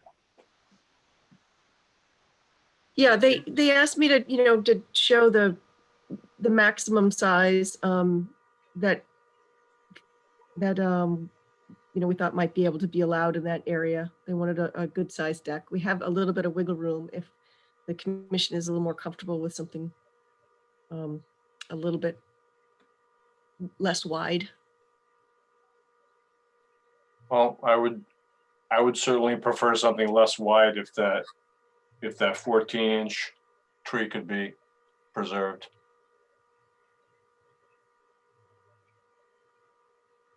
Yeah, I'd say if you could preserve the 14-inch tree and then maybe, I don't know, the other one, I think it's a 10-inch tree. You know, if it were maybe 50 feet long instead of 56, you could save that one. This is Klaus. One of the concerns about the tree we're talking about here is that it's leaning in towards the house. It's a 22-year-old house. So obviously the vegetation at the time was a little bit different than it is now, and the tree has grown quite tall. So a lot of the branches we would have to consider pruning simply because of the fact that they are touching the house. Well, and the fact that they could, you know, God forbid we have a storm and they end up on the house is one of the concerns. I'm not sure what you mean by the 14-inch tree that you'd like to keep, though. Do you know, Klaus? I'm not sure I understand which tree that is. That's the top center one. Yeah, that one right there. Yep. I'm sorry. Okay. One that I have the cursor on is the 14-inch diameter. It refers to the diameter of the tree. Yep. And I think that one can probably remain in place without causing too much of a problem. It's the other two. Mm-hmm. Yeah, no, it's the other two. That is correct. Is that the tall? That's the tall pine, right? Yeah. The tall pine is the one in the middle. Okay. Okay. Yep. Yeah, I think that one's not as much of a problem. Yep. Just remove one. Okay. Yeah, that works. Okay, so it's the 10-inch one that's growing towards the house. Is that correct? Yeah, the two on the left-hand side are the problem. Yeah. Okay. Okay. Yeah, so long as we get some, including the vegetation you're planning on doing already, 2 or 3 trees to replace those, I'm Yeah, fine. I wouldn't mind that, just that they are obviously a lot smaller and doesn't any exposure to the house as it is. That would be nice if possible. But we are absolutely for making sure that we replace any vegetation back there. Well, and that's what Mary Rimmer, you had talked to us about the types of plants that we would need to put in there. Sure. Yep. Yeah, and you have other room on the left side, and you have room even on the left side of even on the other side of the fence. Really, there's still room where that's been cleared. That could be planted in that area. Mm-hmm. That's correct. Yep. What's going to be the surface underneath the deck? Are you going to just leave it as bare dirt, or will you put any stone down, Klaus? I believe the idea was subject to obviously the approval of the commission would be to have the deck extend underneath there. So are you suggesting a solid, I'll ask again, what is the surface at the ground level underneath the deck? Right now it's dirt. Right, and what are you proposing? Whatever would get us the approval. Initially, I think initially we thought we just leave it, but I don't know. We don't know. Is there something that is there an issue with just leaving it as it is? Is there something that we? Oh, no. To do? No, that's fine. Okay. Leave it as is. Just want to make sure it's under the deck. some impervious kind of situation, like a surf, Yeah, no, leaving it dirt is perfect. Yeah, I have somewhat of a concern about the fence that's in the 25-foot no disturb zone. That's fair amount of construction and limiting what might be allowed to happen there, Oh. vegetation wise. The concept was that, you know, the developed portion of the site that's, you know, used and inhabited and disturbed by pets and things like that would be then kept separate and preventing any further encroachment towards the undisturbed part of the site, the wetland and the portion of the buffer zone associated with it that's outside of the fence. You can keep a gap underneath the fence to allow, you know, small mammal movement underneath it. But I think that the majority of the sort of wildlife usage of the property would be on the other side of the fence anyway, even without the fence. That's where the tree line is now. Okay, So it's can we really go- just following along the tree line. Yeah, can we go back to the picture that showed the backyard? You have that, Julia? Yes, I do. Hold on one second. Let me just scroll back here.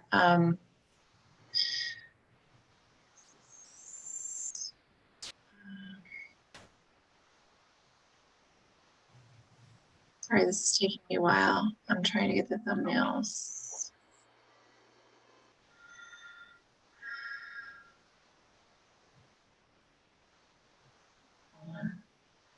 I don't know what happened. Is it up top? It should be. On your They, tab there up top. It's in a different file. Yeah, it's the notice of intent file. oh, it's in a different file. No wonder why Yeah, that yeah, was. yeah. There it is, Sorry, yes. Okay, there we sorry, go. sorry. Yeah. So I guess the first tree you can see on the left there looks like it has two stems. Is that the 10-inch one we're talking about? I believe it is, yes. And then there's the pine, which is the 20-inch one. And then you can't see the other one. It's behind the pine. Okay. So the existing vegetation line there, is that where the fence is going to go? The existing, the way the survey shows the existing vegetation line is the tree line at the top of the slope there. So not including these two trees that are shown in the photo. You can see in the background, the edge of the brush there. Yeah. That's what they followed on their survey. So behind these trees, it still continues a little bit of cliff, and then there's a tree line. I mean, a brush line. Okay, I guess I'm okay with the fence if it follows that tree line. It follows along that brush line right behind where those trees are. Okay. And I would prefer to have a gap near the bottom if it's intended as a privacy thing. I would rather have a gap that creatures can get through because there's a lot of movement of animals.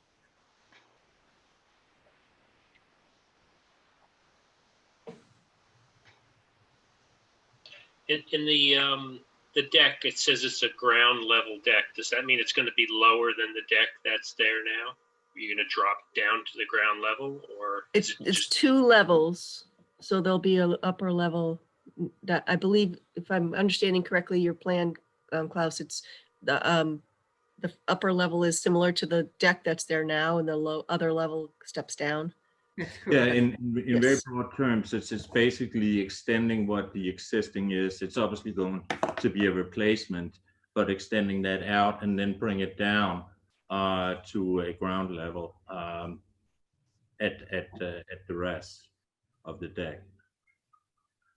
And so as you extend it towards us, like towards the person who took this picture, it drops down and then comes out. That is correct. And the new stairway to the basement's gonna walk up onto the deck somehow? Yeah, so Yes. that's actually in order to accommodate for the stairs to go into the basement. The second level would have to be extended out to bring down stairs to the ground level. So basically where the, out towards the left, towards the tree line, in order to accommodate enough space to bring the stairs to the basement.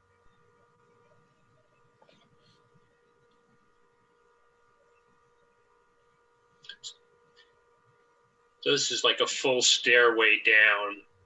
It's not like one of those pull-out things. It's, No, full stairway. yeah, Stairway, it's a full correct. stairway. Okay. And I guess that's concrete. Is that what Yeah. you do? Yeah. Yes.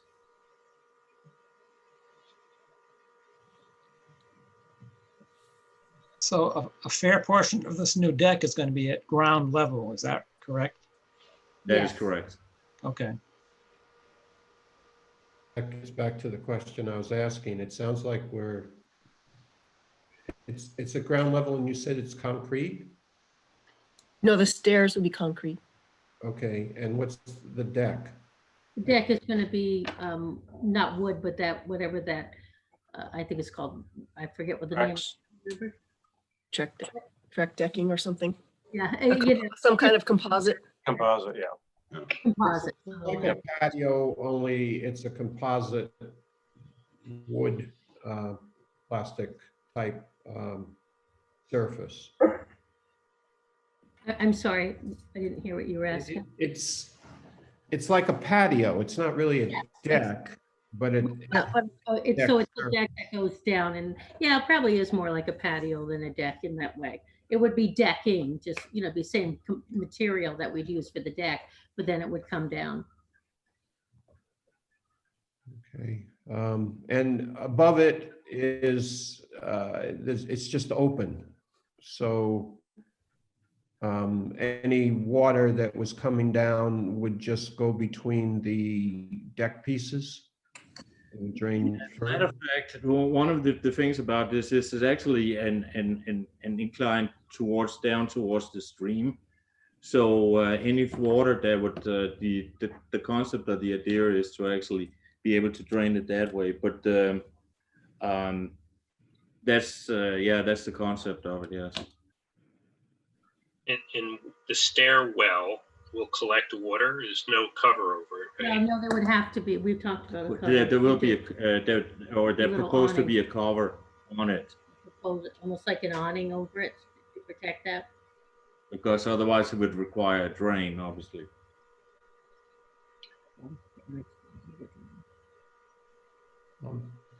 Could we go back to the site plan or the plan that we were looking at? I'm just concerned that that plan doesn't necessarily point this all out.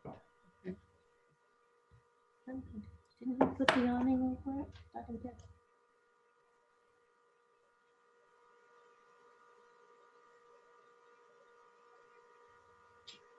Can't see it. Can you see it close? Should have brought up our copy. So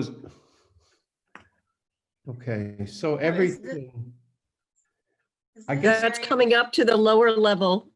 So everything from the stairs to the left side of the house, I'm presuming that's the lower level. And then there's another set of stairs shown. Just The deck that's easy. there, and it steps up to the upper level. I see. Right. So this area on the far right stays an upper level deck or an Yes. elevated deck, Correct. but everything to the left is a at grade deck essentially. Correct. Okay. She just Yeah, stepped it'll down. be it'll still be supported on sonotubes or whatever, elevated above, somewhat above the ground, but yes. Okay. And then that square around the basement stairs, is that what you're calling your cover area?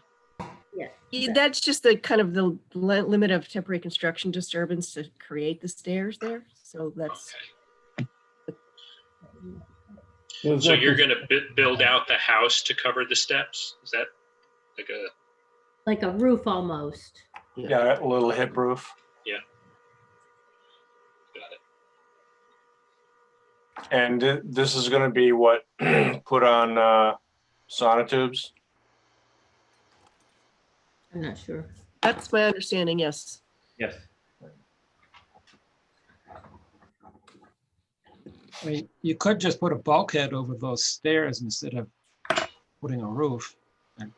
Yeah, we thought of that, but we wanted to be able to have access from the backyard into the basement. So is there a door there now, or are you gonna make, So right There's now, just a window, yeah, okay, yep, they have to make a doorway.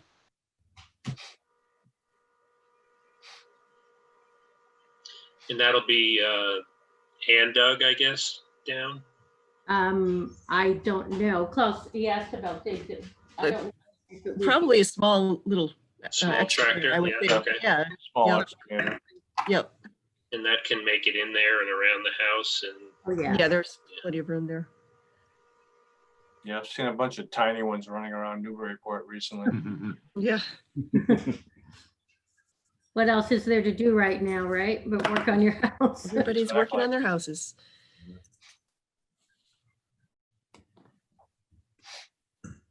Okay. So what do we need? What do we want here? Well, I just want to make sure that that 14-inch tree, that somehow we're going to save that either by making the deck a little bit smaller or, That was the tree to the left, right? The first tree in the round of the three? No, No, the one- they're talking about the one to the right, in the middle, the one, the third tree over, to the right. Right, to the right. I'm sorry. Yeah. Yes. Yeah, that was the one that wasn't, it was the other two that are the big problem. Yeah, Okay. they should be able to work around So that one. so we were gonna keep that tree. We were only gonna do the other two. Okay, Really not as much of a problem on the house as the other two are. okay, I just want to make sure that one gets saved. Yeah, that 14-inch tree. And did you say what trees we'll plant, or do we need to specify what we want to be planted? well, Leaving we that, can, something that's appropriate and they can come out of a list or something, but, we may want to decide, considering that a 20-inch tree is being replaced. You may want to have something, have a couple of them that are, a couple 10-footers at least or something. Yeah, well, we could just make that a Allow them to condition. submit Yeah. something yeah, before and they if we start. plant the trees, we're not planting shrubs, or are you gonna do the mitigation as well? We'd propose to do both. Okay, and then did you say what the mitigation planting would be? They would just be native shrub plantings that would, that are, I think it was like 8 to 10, but I don't recall numbers now. 370 square feet. Yeah, it's That would up on be- the top there, yeah. And that's like, when you say native, what are you talking Yeah, about? that'd be 7 or 8 native shrubs that would be planted within the 25-foot no disturb zone. So that'd be high bush blueberry or a dogwood, or I provided the property owner with a native plant list, and we're Mhm. working on selecting from that. Winterberry is very nice too. Winterberry's nice, yep. So you'll submit something on that to, say, Julia, before they start the construction, just to finalize? Sure, it? yeah, that's no problem.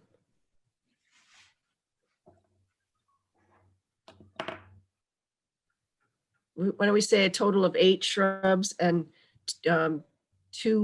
minimum of 2 trees, deciduous trees that are native, maple or oak or hickory or something similar. Okay.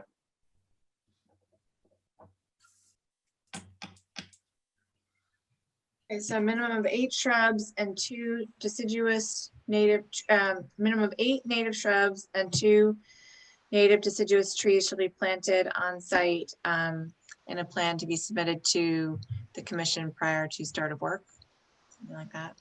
Yeah. And the trees should be like a 2 or 3 inch diameter, something Trees, that's- 2 to 3 inches.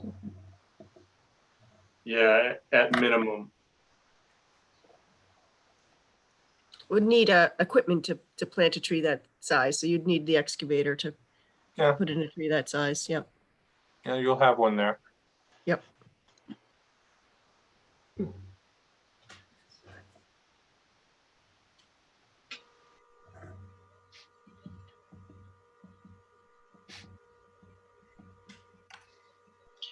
And then just one last comment.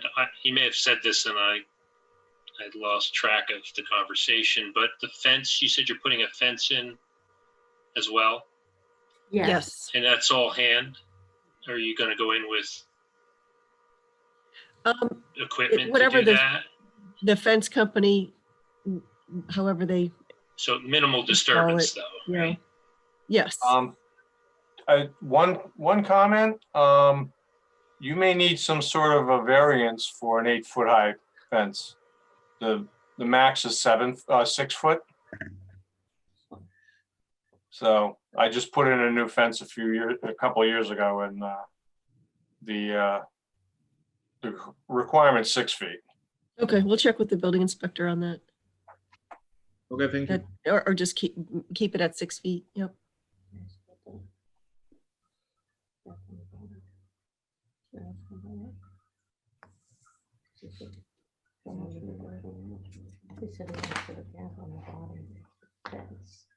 I think things get super expensive when you, even if you get the variance, they start getting a lot more expensive, higher than that. Yeah, I don't know how that we actually want to go full 8 foot anyways. Is Well, that what we it's put in primarily there? because we are Yeah. towards the highway, but that's. Oh, we were that's a thinking different of the story. highway, yeah, Yeah. yeah. Oh, well, The buffer. Tough luck. But I did want to just ask what you meant by a gap in the bottom of the fence. The only, I guess that would work. We do have a dog, so we would want him to be back there. So I hadn't really thought about that, but what do you mean by that gap? Are you talking like 6 inches? okay. It's Well, usually less than that. It's usually 3 or 4 inches. Okay, that's fine. Thanks. unless you got a digger, then it doesn't matter. Yeah.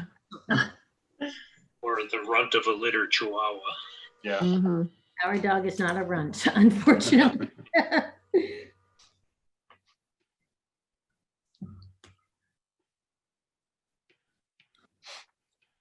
All right. Do we have anything else?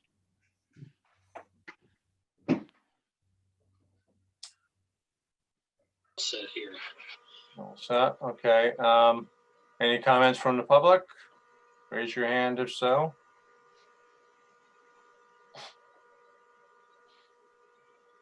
I see the Zoom user not raising their hand. So what would we like to do? Motion to close the public hearing? Second, Paul Haley, yes. Steve Moore, Yes. Dan Warshall, Yes. David Vine, Yes. Ron DeCola, Yes. and I vote yes. All right, thank you. Thank you very much. Thank you. Yeah, thanks. Yeah. Okay, can I have a motion to close the public hearings? So moved? Second, Paul Haley, yes. Steve Moore, Yes. Dan Warshall, Yes. David Vine, Yes. Ron DeCola. Yes. I say yes. All right, we have, we have the enforcement thing, 1176th Street. I see Tom Hughes is still here. Yep, Tom, let me get you back on track here. Hold on.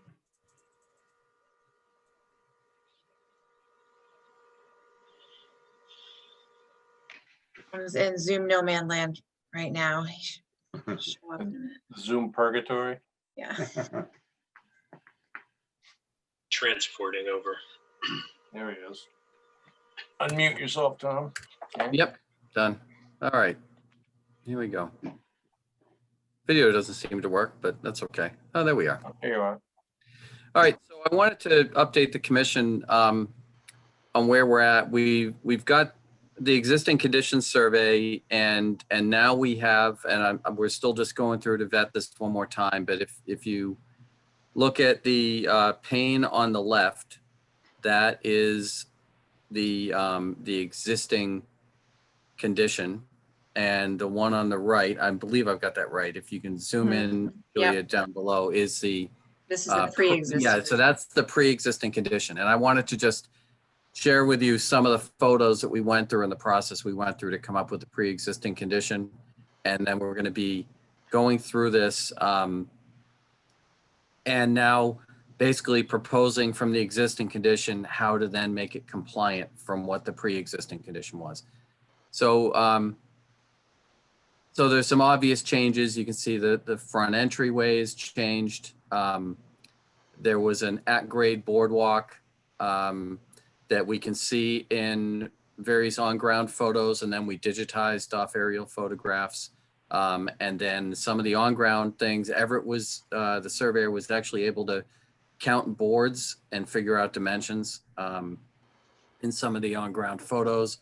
So we feel pretty good about where that is. The area between that on-ground walkway and the street was clearly vegetated, and the area on the opposite side was not. The whole backyard, and I'll show you some pictures, but the whole backyard, it was a brick terrace. So there were some things he did that were improvements. Clearly there were some things that weren't. So if we can maybe just flip through quickly, I'll kind of tell you. So here you can see the walkway. You can see the things that are towards the street from the walkway were vegetated, and it's tough to see it, but if you zoom in on that photo, you can kind of see that there really wasn't much for vegetation on the other side of that walkway.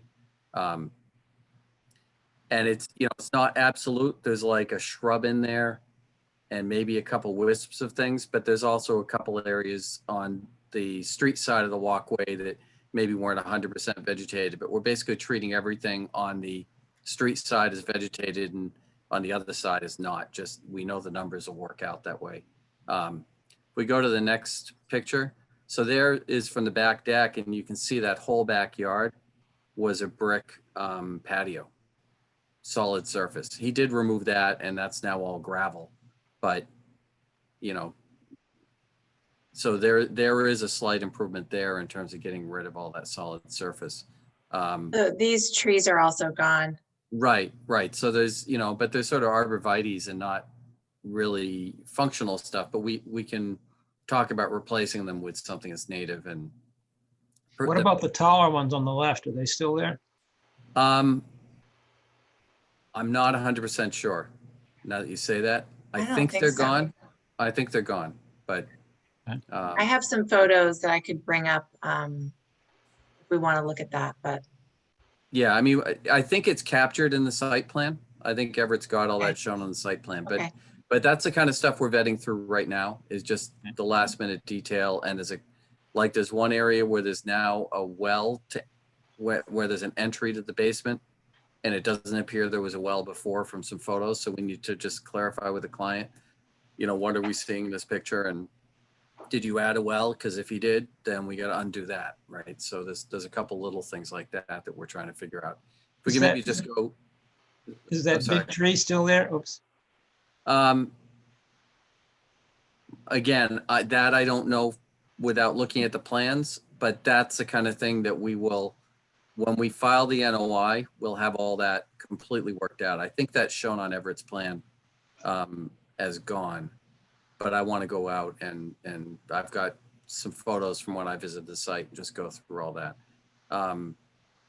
It's been a while since I've been out there because it's been a lot of desktop analysis of these photos to come up with the pre-existing condition. So maybe we can go to the next picture. There's some street view. You can see that the prior fence was a picket fence, and those big granite posts that still remain. The new vinyl fence was removed, but the posts still remain. Those big granite posts, they were there a while, you know, for a while. So maybe we go down to the next picture. Again, just pictures that we accumulated. That one doesn't really show anything very helpful.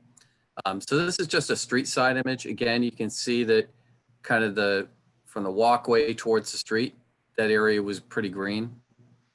So maybe the next one. Again, another street side image. And then we got a street side image from the corner, so we can actually count those posts out to make sure and confirm some of the measurement stuff. This one, I was able to actually angle down better from the street side image, and you kind of get an idea, other than whatever that white thing is off to the left, everything between that boardwalk and the street, I think, gets counted as vegetated. And then this is the left-hand side of the house, back to the shed. It was all gravel prior. So really the biggest impact appears to be the removal of the arborvitaes and possibly that tree in the back. And the change in the vegetation towards the street. And we're going to be quantifying all that, making sure that there is, mitigation for any vegetative impacts that occurred on the front of the house. So again, here you can see that there was, it almost looks like a manhole there down on the ground in the middle of that patio area, but that whole backyard was hardened prior to. And I think, is that the last of the pictures, Julia? Yes, but I'm just gonna share my screen with you to show you one more picture Yeah. that I that'd be took, so great. we can see, hold on one sec, because the backyard is shown in this picture. Yeah, that would be good. We plan on showing you before and after photos of each area Yep. in the filing when we come in, but I did want to, it's been a while since we've given you anything of substance, so I did want to just sort of show you where we're at. So can you, hold on, can you see this photo? Not yet. I think you have to unshare your screen and reshare it. Okay, I no, did, all that- right. Can you see a photo now? Yeah. Yeah, yep. Okay. Is that the tree? So this, I think, is the tree. This is the fence that got taken down. This is the Right. back deck. That's an at-grade deck. It's got a table on it. Where the Right. old deck, sort of where the old deck used to be, but you can see the arborvitaes are gone. Actually, I'm not sure this tree is the same tree. No, I it's don't think not, it because is. that, I don't think it No. is either. I think there was a tree taken down in here somewhere. right, I right. have another photo. Hold on a sec. I'm going to Is that a Well, fire pit where the manhole was? for you. Maybe. Oh, Oh, yeah, that's definitely a fire pit there. so this is a different tree.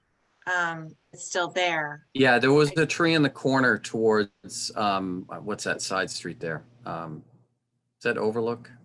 Yeah.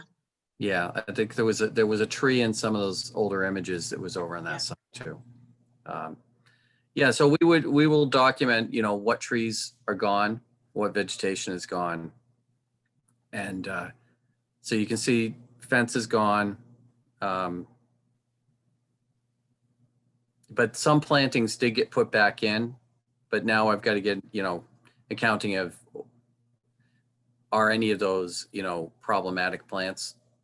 And Can you see this picture? Now I'm back to your photo. Can everybody see it? Yes. Okay. yep, So this tree looks like the one that's still there. right, If we go back to your other photo of the back of the house, right. The one from the deck, I think. one from the deck, I think so, yeah. that's so a different, that- that's a different right. tree. Well, I'm not sure, actually. I think that may be I've got to look at where that house is. Is that the house along Overlook behind it? In which case, we're looking at the same tree from a different angle. Hold on. Actually, can you go back to the one of the backyard that we were looking at a second ago? This one? No, so it is the same tree. So if you look at that picture is taken from the deck through the opening where the stairs are. So did they have two decks? No, that picture is on that Oh, I deck, see. right where your cursor I is, looking see, back I at that see. tree. Right. So there's right. one tree and the tree is still there, but all the arborvitae's are gone. Yep. And if we go back to here, we can see, yep, the tree was in that corner and the tree is still there. Right. But all So the Everett does arborvitae. show all that stuff, but we just Yep. want to make sure, as I'm going through, I'm going to be doing, before and after photos as close as I can to the same areas and really try to provide you guys with a level of comfort that what we're showing is actually accurate for a pre-existing condition. It's not easy to do, to come up with a surveyed plan of a property after somebody's changed everything. Right. I'm impressed that you got this, actually. You got that much detail. There's another 40 I'll try to- photographs. I just took Where did like you a find random- where did you get the photographs? Some from him, some from realtor.com, because when he bought the property, there were like 40 pictures of the house and not Okay. many were outside.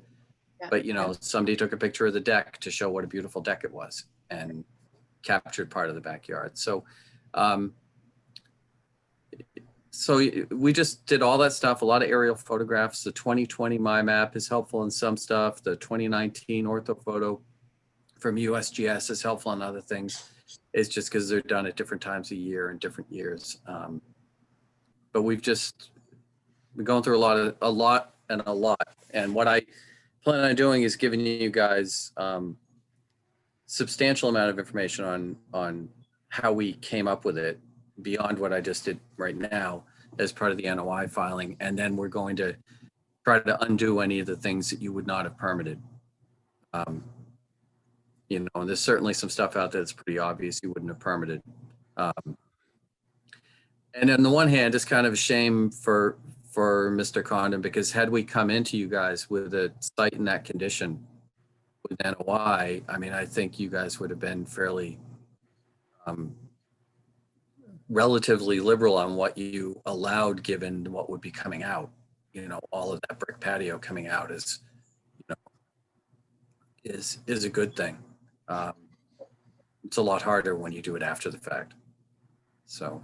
But he replaced all of that brick patio with a whole lot of gravel, and he replaced everything in the front. It's like a quarry. It's a whole site of. Yeah, no, I mean, it's not, he took non-vegetated and replaced it with non-vegetated, but it's certainly a more compatible material. I would rather be around a house that had that material in the back during a big storm than a brick patio. But so our next step, once we get to the point where, which we're pretty much just about there, we just have to go through and QA, QC a couple things.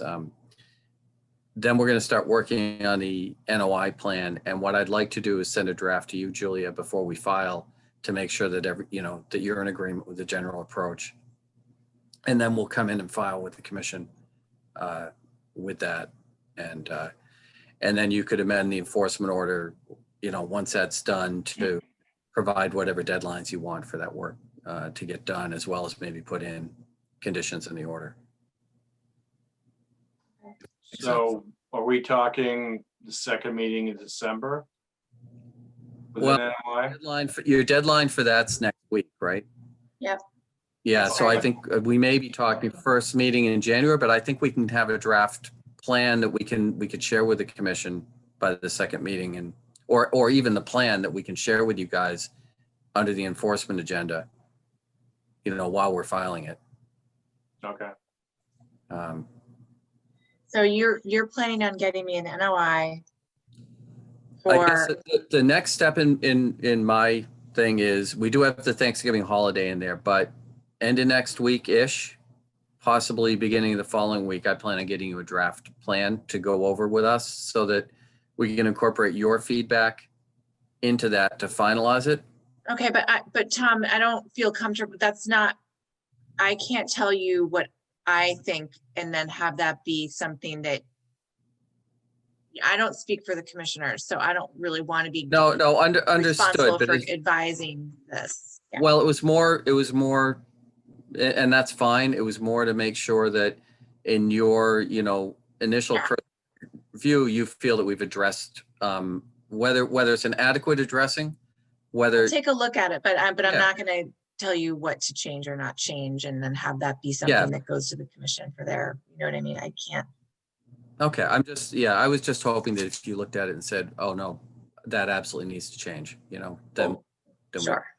Yeah. Okay, I know, I understand. I just wanted Yeah, no, I get it. You're the professional staff. These are the guys that vote. So, right. I understand that, but I want to make sure that it passes a straight face test with you first. Yep. Okay, so then if the draft plan we were working on end of November, early December, yeah, we'll have that, so with January, first meeting in January, second meeting in January for a we would, I think I will have a filing plan ready to present to the commission outside of a filing at the December 15th. Is that when your second meeting is? Yeah. Yeah. At the December 15th meeting, and we would file it. I think the filing deadline for your first January meeting is probably the end of that week. Yeah. Yeah, so unless we present it informally and the commission says, you know, this is not good enough for filing, in which case then we can talk about a schedule. Okay, But all right, I think we're looking at being in for the January hearings with that. okay. Okay. All I guess right. one question would be is if the commission is going to consider or want to do a site visit, would it make sense to try to do that after we get the draft plan ready as part of that December 15th agenda? Just so we Yeah, don't deal with. I would don't think deal that with would be better. Yeah, so maybe, why don't, Julia, maybe you and I can talk about scheduling that once I get you the draft. And that draft can be something that we can use as part of the site visit under enforcement before we file. I like that. I think it'll be good to have a draft plan when we go out there. And I do think it's important for everyone to go out there and talk about it. Right, and before we have a foot of snow on the ground. Yep. Yeah. Okay, so it sounds like we kind of got a schedule and a plan that should work. Okay. All right, thank you, guys. All right, thank you. Thanks. Have a good night. You too. Next item are orders of conditions. Oh, wait a Yes. minute. What? Didn't we have something on Nancy Street that we were looking at that? Yeah, we did. And it's not on the agenda. I got the photos from the neighbor. And I looked at the photos and I mean, she took some good photos of the site. What's hard is to see, and she has previous photos and today's sort of photos. I looked at the aerials and I looked at the pictometry going back to 2014. And it's very difficult to see what the difference is between then and now. So I'm just feeling like I need a little bit more information because while the photos are really helpful,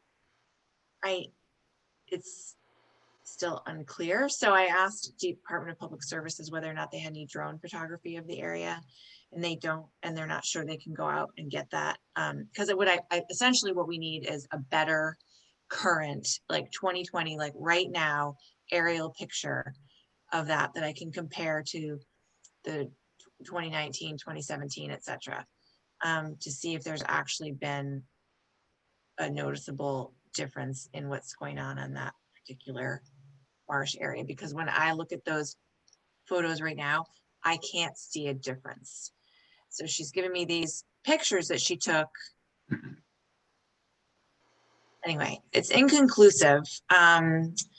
So if I can't get any additional aerial data that's more recent, I don't know. I'm not really sure what to do with this one. I hesitate to send someone a notice of violation without enough evidence. Something. Well, have you communicated at all with the owner? No, I have not communicated with the owner. I haven't gone up to the door and knocked on the door. So I guess what I'm thinking is maybe we just send them a letter. Yeah, I mean, I would think instead of making it a enforcement or a violation, just start off with some communication on what in fact has gone on there and see what at least they have to say. Right. Yeah, that's kind of where I'm at because I have the one side and I just need to get the other side. And I resist sending something like official and then having it just be a he said, she said, but I don't know what that other side is yet. So I will do that. I will reach out to that property owner and see if I can just get an understanding of what's going on from there. Yeah, that sounds like a good idea. And then we can invite him to a meeting to. Yeah, because the neighbors has said that they're taking, that they've been taking dirt and rocks from the end of the street and putting them in marsh. And it's hard for me to see where there's any noticeable excavation or loss of material from the street. So anyway, yeah, I'll continue to dig into this one and. Okay. Now can we go into orders of conditions? Sure. Thanks. First item is Dan Grayovac, 758th Street. Okay, 758th Street, that was demolition of the home and replacement with the new home on pilings. With parking underneath, and there's be a net increase of 38 square feet vegetated area. So, so the special conditions that were discussed were that the lowest horizontal member shall be at or above elevation 19. The floor of the garage is to be gravel or other loose material consistent with Plum Island guidelines. Solid fence adjacent to the existing planting bed is to be replaced.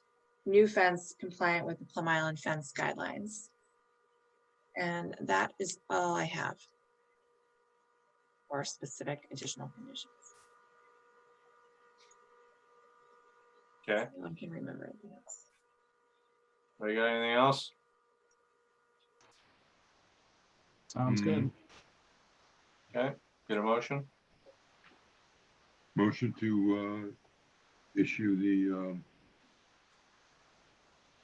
oh my gosh. Order of conditions. Order, thank you, the order conditions for this. I'm not the only one. Oh, boy, it's too late. Just for that, I'll second it. All right, Paul Healy, yes. Steve Moore, Yes. Dan Warshaw, Yes. David Vine, Yes. Ron DeCola. Yes. I vote yes. All right, next one, Eileen Backoff, 13 Basin Street. Okay, 13 Basin Street with the request for the variance. You voted on the variance. I will put in the variance findings, the language from Attorney Mead's variance request that outlines the 3 criteria. For the order of conditions, the only special condition that was discussed was a condition to submit the location and species of the proposed mitigative plantings prior to start of work. They had talked about maybe throwing some shrubs over by that shed, if they can. Yeah, no, that's all I could remember. Anybody else? Miss anything? Okay, get a motion? Motion Motion to to issue the order approve. of conditions for this project, Second. Paul Healy, yes. Steve Moore, Yes. Dan Warshaw, Yes. David Vine, Yes. Ron DeCola, Yes. and I vote yes. All right, last one, Clausen Sue Kyer, that's probably how it's pronounced, 19 Francis Drive. All right, this was the deck in the backyard. And the special condition, there's really only one special condition added to this, which was that, oh no, I'm sorry, there are 2. The proposed privacy fence shall have a gap at ground level sufficient for small wildlife to pass beneath, which was approximately 3 to 4 inches, Mary indicated. And the other is that, let's see, a minimum of 8 native shrubs and 2 native trees, deciduous trees of 2 to 3 inch in diameter minimum shall be planted on site within the 25-foot no disturb area. And a plan of the location and species of these shall be presented to the commission prior to start of work. I think there might be another one regarding that tree that we want them to save, that they will come in with a plan for any modifications to the deck that need to be made in order to save that tree. Okay. Okay, great. That was a 14-inch one? Yeah. Yeah. Okay. Okay, one. All right, great. Okay. Anything else? Can I get a motion? Anybody? Steve? Come on, Motion to Ron. issue an order of conditions for 19 Francis Drive. Ron, you're just too late. I'll second it. All right, Paul Haley, Yes. Steve Moore, Yes. Dan Warshall, Yes. David Vine, Yes. Ron DeCola, Yes. and I vote yes. Ron, next meeting, you're gonna have to make all the motions. Step up my game, Yeah. huh? Okay, before we go, I have a question for you guys regarding the next meeting, because since you were so super efficient and didn't continue anything from tonight's meeting to December 1st, the only thing that would be on the December 1st meeting agenda would be what we moved from the start of this agenda under old and new business, the Evergreen Commons Port Place updates from Tom Hughes would be the only thing for December 1st. And Well, given that he's already coming in with other stuff for December 15th, do you want to hold the public meeting on December 1st for that one item? Because we don't have any new agenda items for. No, I would December like to 1st. cancel the meeting. This sounds good. Yeah. Yeah, I can't see having a meeting for one item like that. Yeah, they can wait till the next meeting. Maybe we should have a Christmas party. Yeah. That'd be so nice. Mm. Yeah. So long as it's in a small enclosed area and we're all there. You can all come over to my basement. We'll hang out down here. Great. Oh, it's too bad. Well, eventually. Someday. This is the lost year. Next year Yeah. we'll all make up for it. Yeah, Hopefully. I hope so. We So will we got try, that's anything for sure. else? Anything else? Did we That's talk it. about, did we Oh. talk about a time to visit that property on 76th Street? Is that something we need to plan? We do need to plan that, but what Tom was asking is if he could get us the proposed plan for, like a draft plan first, and then schedule the site visit. So I think he probably didn't want to schedule the site visit now because he's not sure when he can get us that draft plan. Yeah, we can schedule that over email. That's Yeah, fine. we'll do that over email.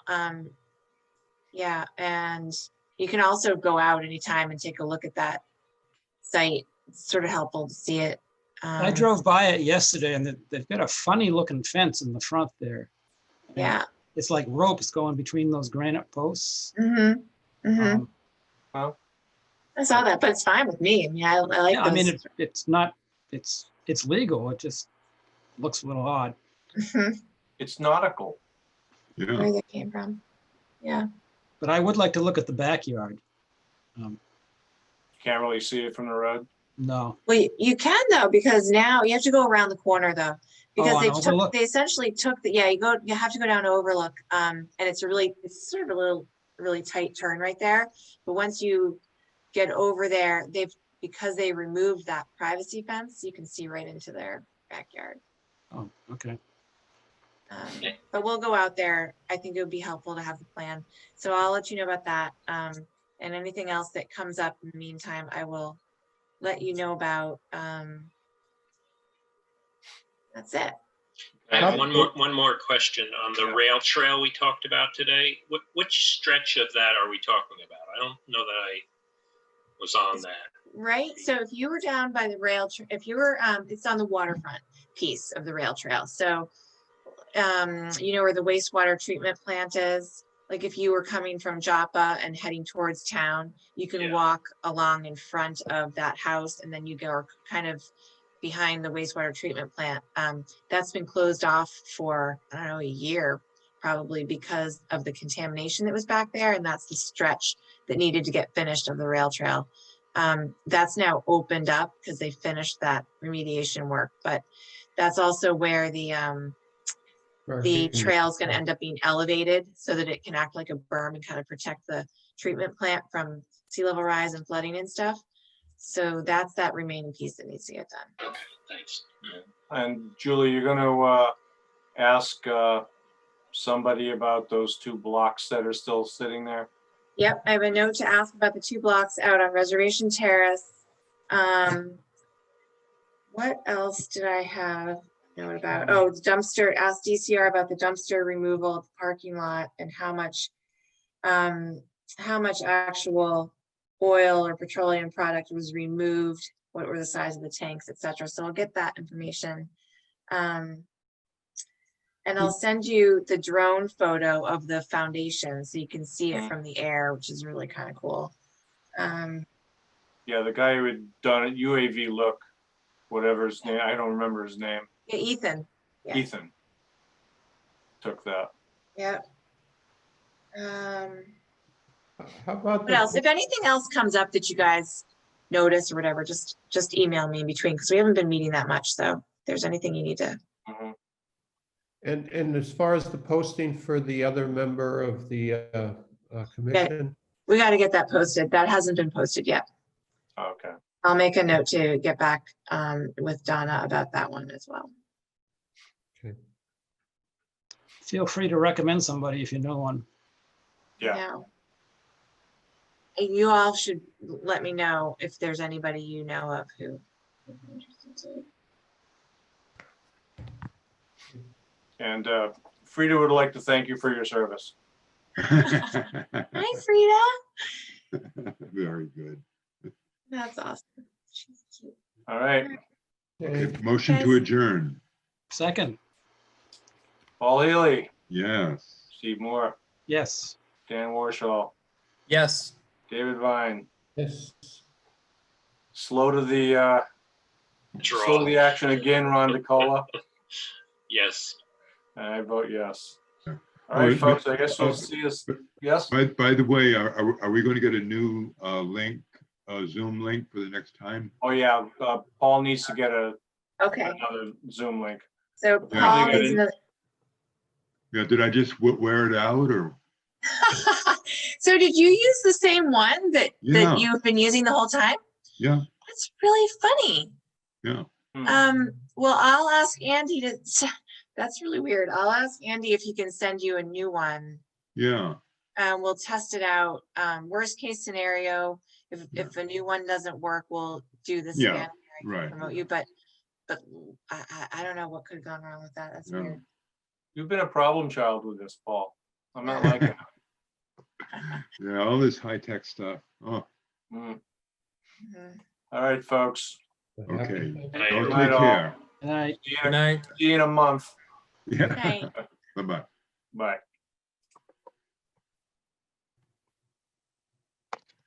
All right, I gotta get. How do I do this end?